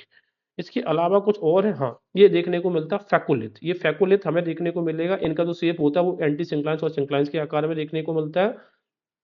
तो मान लो आपने कोई चीज फेंकी है तो वो कहाँ पे गिरी है, सिंक्लाइंस में या फिर एंटी सिंक्लाइन में। ये बेबी पैटर्न होता है, फेक जब कोई भी चीज आप फेंकते हो ना तो कैसे बेबी पैटर्न में फेंकेंगे ना, तो उसी से सिंक्लाइन या एंटी सिंक्लाइन हमें देखने को मिलती है, याद रखने का तरीका है ये। इसके अलावा लेक्कोलिथ, लेक्को का मतलब है लाख करके आपने एकदम इस तरीके का आपने शेप बना दिया है। ये डूम लाइक ड्यू डूम या फिर हिल्स ऑफ ग्रेनाइट बोलते हैं किसको, लेकोलिथ के। कर्नाटक प्लेट्यू उसी का ही एग्जाम्पल है, जो मैंने बताया था ना कि अब अपलिफ्टमेंट हो गया है उस एरिया का, यही वो एरिया है। तो लेक्को, लेक्को का मतलब है यहाँ पे बहुत लाख चीजें आके जमा हो गई, जब जमा हो जाएगी कोई चीज तो ऊपर की तरफ उठ जाएगी। तो लेकोलिथ को क्या बोलते हैं, डूम या हिल्स ऑफ ग्रेनाइट। तो ये चीजें थी इंट्रूसिव रॉक से रिलेटेड, ये चीजें हमने पढ़ ली हैं। अब जरा हम बात कर लेते हैं टाइप्स ऑफ वोल्केनिक माउंटेन्स की, जो इरप्शंस हुआ है टाइम टू टाइम। एक साथ अगर आपको देखने की बात करें तो जब आप टॉप व्यू देखेंगे तो शील्ड वोल्केनो आपको कुछ इस तरीके से दिखते हैं। जैसे कि शील्ड वोल्केनो का उदाहरण है माउना किया। ठीक है, माउना किया जितने भी वो सब है वो सब शील्ड एग्जांपल्स हैं। हवाई जो है हवाई आइलैंड बना है ना, तो हवाई आइलैंड जब भी आप देखोगे सब शील्ड वोल्केनो के दिख रहे हैं। ये सब शील्ड वोल्केनो के आइलैंड्स आपको दिखते हैं। इसके बाद आपको देखोगे स्ट्रेटोवोल्केनोस। स्ट्रेटोवोल्केनोस में Mount Cotopaxi, Mount Fuji, Mount Shasta, Mount Saint Helens America के अंदर जो देखने को मिलेगा, जो उसके जो वेस्टर्न मार्जिन है जैसे काल्डेरा जो रेंजेस है, वो सब आपको स्ट्रेटो या कंपोजिट वोल्केनो। ये है वोल्केनिक डूम्स, ये है सिंडर कोन्स। अब जरा बात करते हैं इनके इरप्शन के बेसिस पे। तो सबसे पहले हमें यहाँ पर जो दिख रहा है एकदम अंगार, एकदम बहुत अधिक दूर तक, ठीक है, ये आपको देख सकते हैं यहाँ पे फ्लो हो रहा है जो गैसेस हैं या फिर जो भी लाइक रेसिड्यूस मटेरियल्स देखने को मिलता है। इस प्रकार के इसको बोलते हैं पिलीनियन इरप्शन। क्या बोलते हैं इसको? पिलीनियन इरप्शन। ये सबसे वायलेंट प्रकार का होता है, सबसे खतरनाक होता है पिलीनियन। ठीक है, तो पिलीनियन जो है वो सबसे डेंजरस होता है। इतना इरप्शन सबसे ज्यादा मतलब प्लाई हुई है, इट मीन्स इट्स ओके। ठीक है, सबसे ज्यादा। अब सीधी सी बात ये है कि आप किसी को ज्यादा पिला दोगे तो उतनी ज्यादा दूर तक वो बोटिंग वोमिटिंग करेगा। ऐसे याद रखा है मैंने इसको, जितना ज्यादा पिलाओगे उतनी दूर तक मतलब सबसे ज्यादा पिलाया तो सबसे ज्यादा उसने दूर तक वोमिटिंग करी है। तो पिलीनियन में अगर आप देखोगे तो इस प्रकार का जो सबसे फेमस इरप्शन रहा है वो रहा है विसुवियन इरप्शन 79 एडी में। मैसिव गैस फ्लूम्स उठते हैं यहाँ पे, माउंट वेसुवियस देख लो। ठीक है, तो वेसुवियस कौन सा है? प्लिनियन है। इसके अलावा कुछ और इसी प्रकार के इरप्शन हमें किन किन माउंटेन्स में देखने को मिलते हैं? माउंट पिनाटुबा। तो माउंट पिनाटुबा आपको देखने को मिलेगा लूजोन, और लूजोन जो आइलैंड है ना, लूजोन स्ट्रेट भी है, बस्सी स्ट्रेट भी हमें देखने को वहां पे मिलती है। माउंट पिनाटुबा लूजोन फिलीपींस में। दूसरा माउंट वेसुवियस, इसके अलावा सेंट हेलेंस, माउंट टम्बोरा। ठीक है, ये प्रोड्यूसेस करता है लहर, अभी बताते हैं। और नेवाडो डेल रुइच ये कहाँ पे हमें देखने को मिलेगा? ये मिलेगा कोलंबिया, यानी कि जो अमेरिकन पार्ट है वो। इसके अलावा एक वर्ड आता है कि लहर जो चीज है ना, ये जो लहर है ये क्या है? तो लहर जो नेवाडो डेल रुइज है कोलंबिया का, ये प्रोड्यूस करता है लहर। एक्चुअली में वायलेंट मड फ्लो जो होता है डेब्रिस, उसी को हम लहर बोलते हैं। बस इतना याद रख लेना, जो वायलेंट होता है मड फ्लो, उसी को क्या बोलते हैं? डेब्रुस। और ये किसके द्वारा क्रिएट किया जाता है? नेवाल्डो। तो विसुबियन, देखो विसुबियन पिलीनियन, ठीक है ना। अब याद रखना है, विसुवियस को हमें पिलाई से याद रखना पड़ेगा, ठीक है ना। अच्छा ठीक है, विस पिलाया, किसी को विस पिलाया, पिलीनियन, ये ऐसे याद रख सकते हैं। उसी से मिलता जुलता एक नाम आता है पेलियन, ठीक है ना, पेलियन। तो पिलाई, पिलाया, विस, और ये है पिलीनियन। माउंट पेली जो मार्टिनिक में है ना, मार्टिनिक किसकी? फ्रांस एडमिनिस्ट्रेट टेरिटरी है। ग्रेटर एंटलीस और सदर्न जो स्मॉलर एंटलीस है वहां पर। तो ये क्या होता है, इसमें सडन बस्ट ऑफ लावा हो जाता है, कोलेप्स कर जाती है सिंडर कोन, और large amount of gas dust lava यहाँ से निकलता है। इसी को बोलते हैं, पहली इरेप्शन हुआ था 1902 में। बल्केनियन का इरेप्शन हम ये देख ही रहे हैं कहाँ पर है। इसके अलावा हवाईयन इरेप्शन एकदम शांत होता है। हवाईयन, हा से हवाई, हवा कैसी है? शांत है, यानी कि यहाँ पर फिज्यूर इरेप्शन होता है। ठीक है, हवाईयन इरेप्शन में एकदम फिज्यूर इरेप्शन है। बेसाल्टिक लावा बनेगा जहाँ पे फिज्यूर होगा, सीड फॉर्मेशन होगा, ट्रैप्स बनेगा, साइबेरियन ट्रैप्स है, कैनेडियन सील्ड है ऊपर, अभी हम देख के आए हैं उस तरीके का। ठीक है, इसके अलावा हम देखेंगे स्ट्रोम्बोलियन इरप्शन भी इंपॉर्टेंट हमारे लिए हो जाता है। स्ट्रोम्बोली इटली के लिपारी आइलैंड पर स्थित होता है। किस आइलैंड पर स्थित होता है? लिपारी आइलैंड पे। Continuous formation of large gas bubbles हो जाते हैं इसमें, एपिसोडिक होता है in every few minutes. Fountain like eruption इसमें निकलता है। देखो स्ट्रोम्बोली, जैसे आप ये कोई कहते हैं ना कि स्ट्रॉ निकाल ले, तो स्ट्रॉ से बहुत ज्यादा क्या होता है? फाउंटेन निकलते हैं। तो स्ट्रॉ से ही निकलेगा फाउंटेन। ठीक है, तो ऐसे याद रख सकिए ना, इमेजिन करके।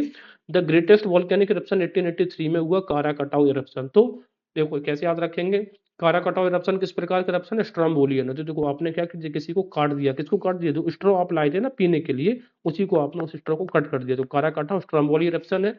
काराकटाउ आर्किप है जो सुंडा स्ट्रेट में देखने को मिलेगा फिलीपींस में। अना काराकटाव का मतलब होता है चाइल्ड ऑफ काराकटाव। हाल ही में it is being active like Strombolian type of eruptions। और आप देखोगे काराकटाव आर्किप की वजह से ही सुंडा स्ट्रेट में 2018 की सुंडा स्ट्रेट सुनामी भी आपको देखने को मिली थी। तो ये चीज ओवरऑल चीजें हमने जो डिस्कस करी हैं। इसके अलावा बात करते हैं हॉट स्पॉट वॉल्केनिज्म की। तो हॉट स्पॉट वॉल्केनिज्म जनरली आप देखोगे जो वॉल्केनिक एक्टिविटीज होती हैं वो बाउंड्रीज के मार्जिन पे होती हैं, चाहे वो डिस्ट्रक्टिव बाउंड्रीज हो सकती हैं या फिर कंस्ट्रक्टिव बाउंड्रीज हो सकती हैं। लेकिन जो हॉट स्पॉट वॉल्केनिज्म होते हैं ये इनकी बाउंड्रीज पे ना होकर इस एरिया में, यानी कि इनके बाउंड्रीज से दूर होते हैं। ठीक है, और मेंटल फ्लूम्स का वही है। मेंटल फ्लूम्स क्या होता है? जैसे कि अब लेकिन हॉट स्पॉट वॉल्केनिज्म जनरली कहाँ पे होते हैं, this occurs away from the convergence और डाइवर्जेंस प्लेट बाउंड्रीज, ठीक है। लेकिन इनका कुछ एक्सेप्शन है, जैसे आइसलैंड हॉट स्पॉट देखोगे तो इनकी बाउंड्रीज पर हो रहे हैं, डाइवर्जेंट प्लेट बाउंड्री पर। अफार हॉट स्पॉट देखोगे, अफार का रीजन कौन सा है याद कियो, ये उसका रीजन है किसका, अफ्रीका का।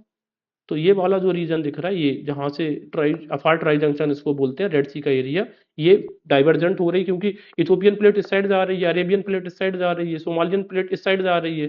तो यहाँ से ये डाइवर्जेंट प्लेट बाउंड्रीज हो रही हैं, इस वजह से यहाँ पर आपको इरप्शन देखने को मिलेगा। पर हमें पता है यहाँ पर अफ्रीकन लेक्स का निर्माण हो रहा है। तो आइसलैंड और हॉटस्पॉट जो है, ये दोनों एक्चुअली में भले ही हॉटस्पॉट हैं, लेकिन ये दोनों डाइवर्जेंट प्लेट बाउंड्री पर हो रहा है। जबकि मैं फिर से रिपीट कर रहा हूँ, जो हॉटस्पॉट होते हैं ये बाउंड्रीज पे नहीं होते। स्पॉट किस पे पड़ेंगे, कॉन्टिनेंट के बीच में पड़ेंगे, किनारे पे नहीं पड़ते हैं, ठीक है। इसके अलावा मेंटल प्लूम्स तो हमें पता ही है, प्लूम्स का मतलब क्या होता है, mantle plumes are the extreme hot convection currents होती हैं। अब सीधी सी बात ये देखो कि आउटर कोर है, ये हॉटर मेंटल है, मेंटल का जो आउटर लेयर है हमें ये पता है, ये एस्ट्रोनोस्फीयर का सेमी मोल्टन लेयर है। तो जो भी लाइक जो मैग्मा होता है, जब वो गर्म होता है तो उसके ऊपर गर्म उठ के हल्का हो जाता है तो ऊपर की तरफ जाता है, जो ठंडा होता है वो कूल डाउन होकर डिप करता है। तो यही जो प्रोसेस बनती है, इसी को हम क्या कहते हैं, कन्वेक्शन करंट्स की प्रोसेस बन गई है, ठीक है। इसका जो ऊपर का पार्ट इसको हेड बोलते हैं, मशरूम शेप का होता है, ये टेल हो गई, सीधी सी बात है, ये मेंटल राइसिंग प्लूम है। तो ये हमने चीजें देख ली हैं। अब जब मेंटल प्लूम्स उठते हैं, जिस एरिया मान लो ये एरिया है, यहाँ पर नीचे आके बहुत सारी चीजें जमा होती जा रही हैं, जमा हो रही हैं, मेंटल प्लूम्स यहीं पर तो हो रहे होंगे। तो जब एक इकट्ठा यहाँ पे चीजें जमा होती जाती हैं, तो इन्हीं को बोलते हैं ये हॉट स्पॉट बन गए हैं, ठीक है। यहाँ पर स्पॉट बनते हैं ना, हॉट स्पॉट, हॉट मीन्स गर्म और स्पॉट मीन्स क्या होता है, धब्बा। काहे हॉट स्पॉट बना, because it is due to the accumulation of hot lava यहाँ पर। और जब ये बाहर आते हैं धीरे धीरे करके, ये दूर दूर तक फैलते हैं, बहुत दूर दूर तक फैल जाते हैं, तो उसी से ये क्या बनाते हैं, लार्ज इग्नियस प्रोविंसेस बनाने लग जाते हैं। प्रोविंसेस का मतलब होता है राज्य, यानी कि बहुत दूर दूर तक के एरियाज में। अब वो क्या बनाते हैं इग्नियस प्रोविंसेस, जैसे आइसलैंड उसी का एक उदाहरण है, साइबेरियन ट्रैप्स, डेक्कन ट्रैप्स, या फिर ओंटोंग जावा प्लेट्यू, ये सब उसी का एग्जाम्पल है। साइबेरियन ट्रैप्स की बात करेंगे, लार्जेस्ट फ्लड बेसल्ट इवेंट हुई थी साइबेरियन ट्रैप्स जो बना है। जैसे डेक्कन ट्रैप है तो साइबेरियन ट्रैप भी वॉल्केनिक बना है 250 मिलियन ईयर्स अगो। तो coincides with large mast extension, जो कि फिफ्थ मास्ट एक्सटेंशन हुआ है आपका, फिफ्थ फिफ्थ मास्ट एक्सटेंशन जिसको बोलते हैं परमियन ट्राइसेक एक्सटेंशन इवेंट, उसी के साथ में साइबेरियन ट्रैप्स का निर्माण हुआ है। इसके अलावा डक्कन ट्रैप्स की बात करें तो डक्कन ट्रैप्स बना है formed by reunion of hot spots 66 million years अगो, यानी कि जब क्रिटेशियस और टर्सरी पीरियड में बना है। जब क्रिटेशियस पीरियड में सारे के सारे कॉन्टिनेंट ड्रिफ्ट होके चले जा रहे थे, तो जो इंडियन प्लेट है वो इक्वेटर की तरफ बढ़ रही थी क्रिटेशियस पीरियड में। तो जब यहाँ से गुजर रही तो रीयूनियन जो हॉट स्पॉट है वहां से गुजरी, इस वजह से वो डेक्कन ट्रैप्स का निर्माण होता है। Coincides with Cretaceous tertiary period, यानी कि केटी एक्सटेंशन बोलते हैं, के से क्रिटेशियस, टी से टर्सरी, इसी को बोलते हैं फिफ्थ मास एक्सटेंशन, ठीक है। तो ये चीज याद रखनी है हमें चीजें। मेंटल फ्यूम्स और वॉल्केनिक हॉट स्पॉट्स हमने देख लिए हैं। अब जरा ये देख लेते हैं, जो मेंटल फ्यूम्स है वॉल्केनिक हॉट स्पॉट से, तो जो आइलैंड्स का भी कुछ निर्माण हुआ, तो वो कौन कौन से आइलैंड्स हैं जरा देख लेते हैं। एक तो पहले Hawaiian islands US, Aleutian Kuril islands, Aleutian Kuril islands की अगर आप लोकेशन देखोगे तो ये आपको दिख रहा है, ये कमचटका प्लेट्यू है, यूएसए है, अलास्का। तो जो एलुसियन आइलैंड है वो अलास्का, यहाँ से यहाँ तक, ये भी किस प्रकार के हैं, और कुरल आइलैंड्स की चेन आपको ये वाली चेन जो दिखेगी वो कुरल आइलैंड्स की चेन आपको दिखेगी, ठीक है ना। तो ये कुरल आइलैंड्स, रसिया का कमचटका प्लेट्यू से जापान तक कुरल आइलैंड्स है, और कमचटका से ये अलास्का तक अल्यूसियन आइलैंड्स। इसके अलावा चैगोस लक्काद्वीप द्वीप जो यूनियन हॉटस्पॉट है, southern part of Mascarene plateau, Deccan plateau, ये सब। क्या लिखा है कि Lakshadweep islands, the Maldives and the Chagos archipelago are atolls resting on former volcanoes, पहले ये वॉल्केनोस थे, उन्हीं पर ये सब आइलैंड्स बने हुए हैं। The loss village, loss village कहाँ पे हमें देखने को मिलेगी, ये मिलेगा हमें साउथ वेस्ट पैसिफिक ओशियन, ये याद रखना, ये पूछा गया है। The yellow stone, the Azores, Azores कहाँ पे हमें देखने को मिलेगा, आप ये अभी देखना, ये एजोर्स ये है, देखना यहाँ पे पुर्तगाल एडमिनिस्ट्रेड आइलैंड है ये एजोर्स। और द कैनरीज, कैनरीज किसके है, कैनरीज आइलैंड को जो एडमिनिस्ट्रेट कर रहा है वो है आपका स्पेन, ठीक है ना, और इसको कर रहा है पोर्तुगल। चलिए एक बार हम नजर डाल लेते हैं, ये एलुसियन आइलैंड्स हमें यहाँ पे देखने को मिल रहा है, अलास्का से लेकर कमचटका प्लेट्यू। यहाँ पर हमें कोरल आइलैंड देखने को मिलेगा, फ्री इंडो ऑस्ट्रेलियन प्लेट है ये समूआ, ठीक है। इसके अलावा ये है बलेनी आइलैंड्स। अब बलेनी आइलैंड्स भी कहाँ पे देखने को मिलेगा, सदर्न ओशियन में, यानी कि पैसिफिक ओशियन में, नॉर्थ सदर्न में। हाँ, मैकडोनाल्ड सी माउंट या फिर पिटकैन, देखो मैकडोनाल्ड जो सी माउंट है ना, यहाँ पर जो रूल कर रहा है, जो जिसका जो ये टेरिटरी है मैकडोनाल्ड, ये है यूएसए का, ठीक है। पिटकन आइलैंड्स टेरिटरी है किसका, यूके का, ये याद रखना ब्रिटेन का है, ठीक है। तो पिटकैन आइलैंड्स, मैकडोनाल्ड सी माउंट, कोकोस प्लेट्यू, सॉरी एक मिनट, अभी एक मिनट देखना, ये ईस्टर आइलैंड, ईस्टर आइलैंड भी पूछ सकता है, कहाँ पर है ईस्टर आइलैंड्स, पैसिफिक ओशियन में। गैलापागोस, पागोस से पैसिफिक याद रहेगा।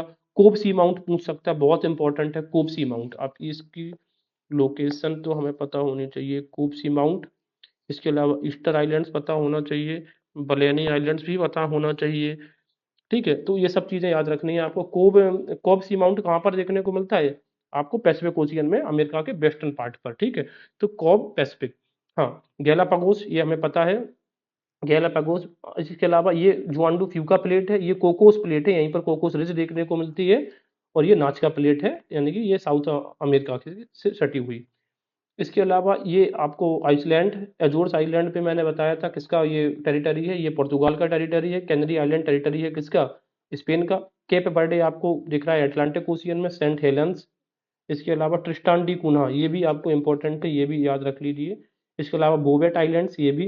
प्रिंस एडवर्ड आइलैंड्स यहाँ पे भी आपको देखने को मिलेगा। एम्स्टर्डम आइलैंड्स मैंने कई बार बोल चुका हूँ, नाम लगेगा हमें, अटलांटिक में है, लेकिन एम्स्टर्डम आइलैंड्स कहाँ पे, इंडियन में है। रियूनियन आइलैंड्स हमें ये पता है। और ये आइफल एक ये पार्ट है, ये भी आप थोड़ा सा देख के चलिएगा, ठीक है। तो इनके नाम हमें बार बार याद रखना पड़ेंगे, जैसे कि कोब माउंट, ईस्टर्न आइलैंड और बेलेनी आइलैंड। तो ये चीज़ मैंने आपको बता दी है। डिस्ट्रीब्यूशन ऑफ वॉल्केनोस की जरा बात कर लेंगे। तो इसको रिंग ऑफ पैसिफिक फायर बोला जाता है। अगर यहाँ पे बात करोगे, एक कर्माडेक टोंगा ट्रेंच है, फिलीपींस के इलाके में वहाँ पे बनती है, इसी को न्यू हेब्राइट ट्रेंच यहाँ पर आपको देखने को मिलेगा। फिलीपींस प्लेट के यहाँ पे बहुत सारे माउंटेन्स आपको देखने को मिलते हैं, Mount Merapi, Mount Mayon, Dempo, Krakatoa, Semeru, ये सब जावा ट्रेंच का हिस्सा है। जावा, ये सब जावा ट्रेंच का हिस्सा है, और ये मारियाना ट्रेंच का हिस्सा है, ठीक है। तो इन दोनों ट्रेंच का हम नाम एक साथ लेते हैं, कर्माडेक टोंगा ट्रेंच और न्यू हेब्राइट ट्रेंच। और जावा ट्रेंच और मारियाना ट्रेंच का नाम एक साथ लेते हैं, ठीक है। ये फिलिपीन प्लेट है। फिर ये जापान ट्रेंच आएगा, कोरल ट्रेंच देखने को मिलेगी यहाँ पर। आप एल्यूसियन आइलैंड्स पहले हम देख चुके हैं। फिर आती है आपकी नॉर्थ अमेरिकन प्लेट, जहाँ पर ये जो कास्केड रेंजेस बनती है ना, Cascade ranges volcanic mountain origin से, कंपोसाइट, कंपोसाइट वोल्केन्स का से ओरिजिन होता है। Mount Rainier, sound, Saint Helens, Lassen Peak. और नॉर्थ अमेरिका के जो प्लेट्स है, जो कन्वर्जेंट प्लेट बाउंड्री है, वो कौन सी है, जुआन डी फ्यूका है। मिडिल जो सेंट्रल अमेरिका है वहाँ पे है कोकोस प्लेट है। और जो सदर्न अमेरिका है उसमें है नाचका प्लेट। तो तीनों याद रखिए, जॉन डी फ्यूका, कोकोस और नाचका प्लेट। इसके बाद आप आ जाओगे, ये पेरू चिली वाला इलाका जो है, ठीक है। तो इसमें आपको देखने को मिलेगा, ये एंडीज आर्क कह सकते हो, सॉरी ये रॉकीज आर्क कह सकते हो, रॉकीज नहीं, ये कास्केड आर्क कह सकते हो, और ये एंडीज आर्क कह सकते हो। तो यहाँ पे भी आपको देखने को मिल सकता है। अब हम चलेंगे कहाँ पे, अटलांटिक ओशियन में। तो अटलांटिक ओशियन में आप देखो, जैन मेयन, ये इंपॉर्टेंट हो जाता है। हियर मे सेटिसी, सबमरीन इरप्शन रिपोर्टेड 1884 में। अजोर्स कैनरी देख चुके हैं, कैप बर्डे हमें दिख रहा है, ठीक है। Saint Peter and saint Paul rocks, ये भी आपको देखना पड़ेगा, अटलांटिक में है। एसेंशन आइलैंड कई बार पूछा जा चुका है, सेंट हेलेना भी कहाँ पर है। इसके अलावा ट्रिस्टान डी कुन्हा या फिर गाउ आइलैंड, हम ये पहले भी देखा है, बट फिर भी हमें याद रखना पड़ेगा। तो ये है अटलांटिक ओशियन में जो भी आइलैंड्स हैं, उनके बारे में हमने देखा, वोल्केनिक आइलैंड्स। अब यहाँ पे इटली की अगर आप बात करोगे, तो इटली में आप ये देख लो, सबसे पहले तो ये माउंट एटना दिख रहा है। लिपारी आइलैंड्स पे माउंट दिख रहा है ना, स्ट्रोम्बोली किस पे, लिपारी आइलैंड, ये देख लो, ठीक है। वेसुवियस, वेसुवियो है, वेसुवियस। इसके अलावा आप देखेंगे, जो कि जो कह सकते हैं, तो सेंट मार्टिनिक की एग्जांपल दिया था ना, माउंट पेली। माउंट पेली कहाँ पर है, मार्टिनिक में है, जो कि लेसर एंटिलीज जो है उसका पार्ट है, ठीक है ना। यहाँ पर दो, ये कैरेबियन सी में लेसर एंटिलीज है, ग्रेटर एंटिलीज है। तो लेसर एंटिलीज का पार्ट है मार्टिनिक, और ये एडमिनिस्ट्रेड कंट्री है भाई, फ्रांस, मार्टिनिक। और जो मोंटीसेराट यहाँ पर दिखना है, ये यूके के द्वारा एडमिनिस्ट्रेड कंट्री है। इसके अलावा जो कास्केड रेंजेस है अमेरिका की, उसमें ये आपको माउंटेन्स देखने को मिलेगा। माउंट ये रेनियर बताया था, माउंट रेनियर कंपोजिट वॉल्केनो है। Saint Helens, Mount Adam, Mount Hood, Mount Jefferson, Three Sisters, Newberry volcano, Crater Lake, Mount McLoughlin, Medicine Lake volcano, Mount Shasta, Lassen Peak, ये सब कहाँ पे देखने को मिलेंगे, अमेरिका में। अमेरिका का जो कास्केड रेंज है, ये एक तरीके से वॉल्केनिक ओरिजिन है, ठीक है। जबकि यहीं पर बनता है सीरा नेवेदा, ये एक ब्लॉक माउंटेन हमें देखने को मिलता है। इसके अलावा ये चीज़ हमने पहले कवर कर ली है ऑलमोस्ट पहले वीडियोस में। तो अभी तक के लिए हमारा इतना है। कॉन्टिनेंटल ड्रिफ्ट थ्योरी हम अगले चैप्टर में देखेंगे।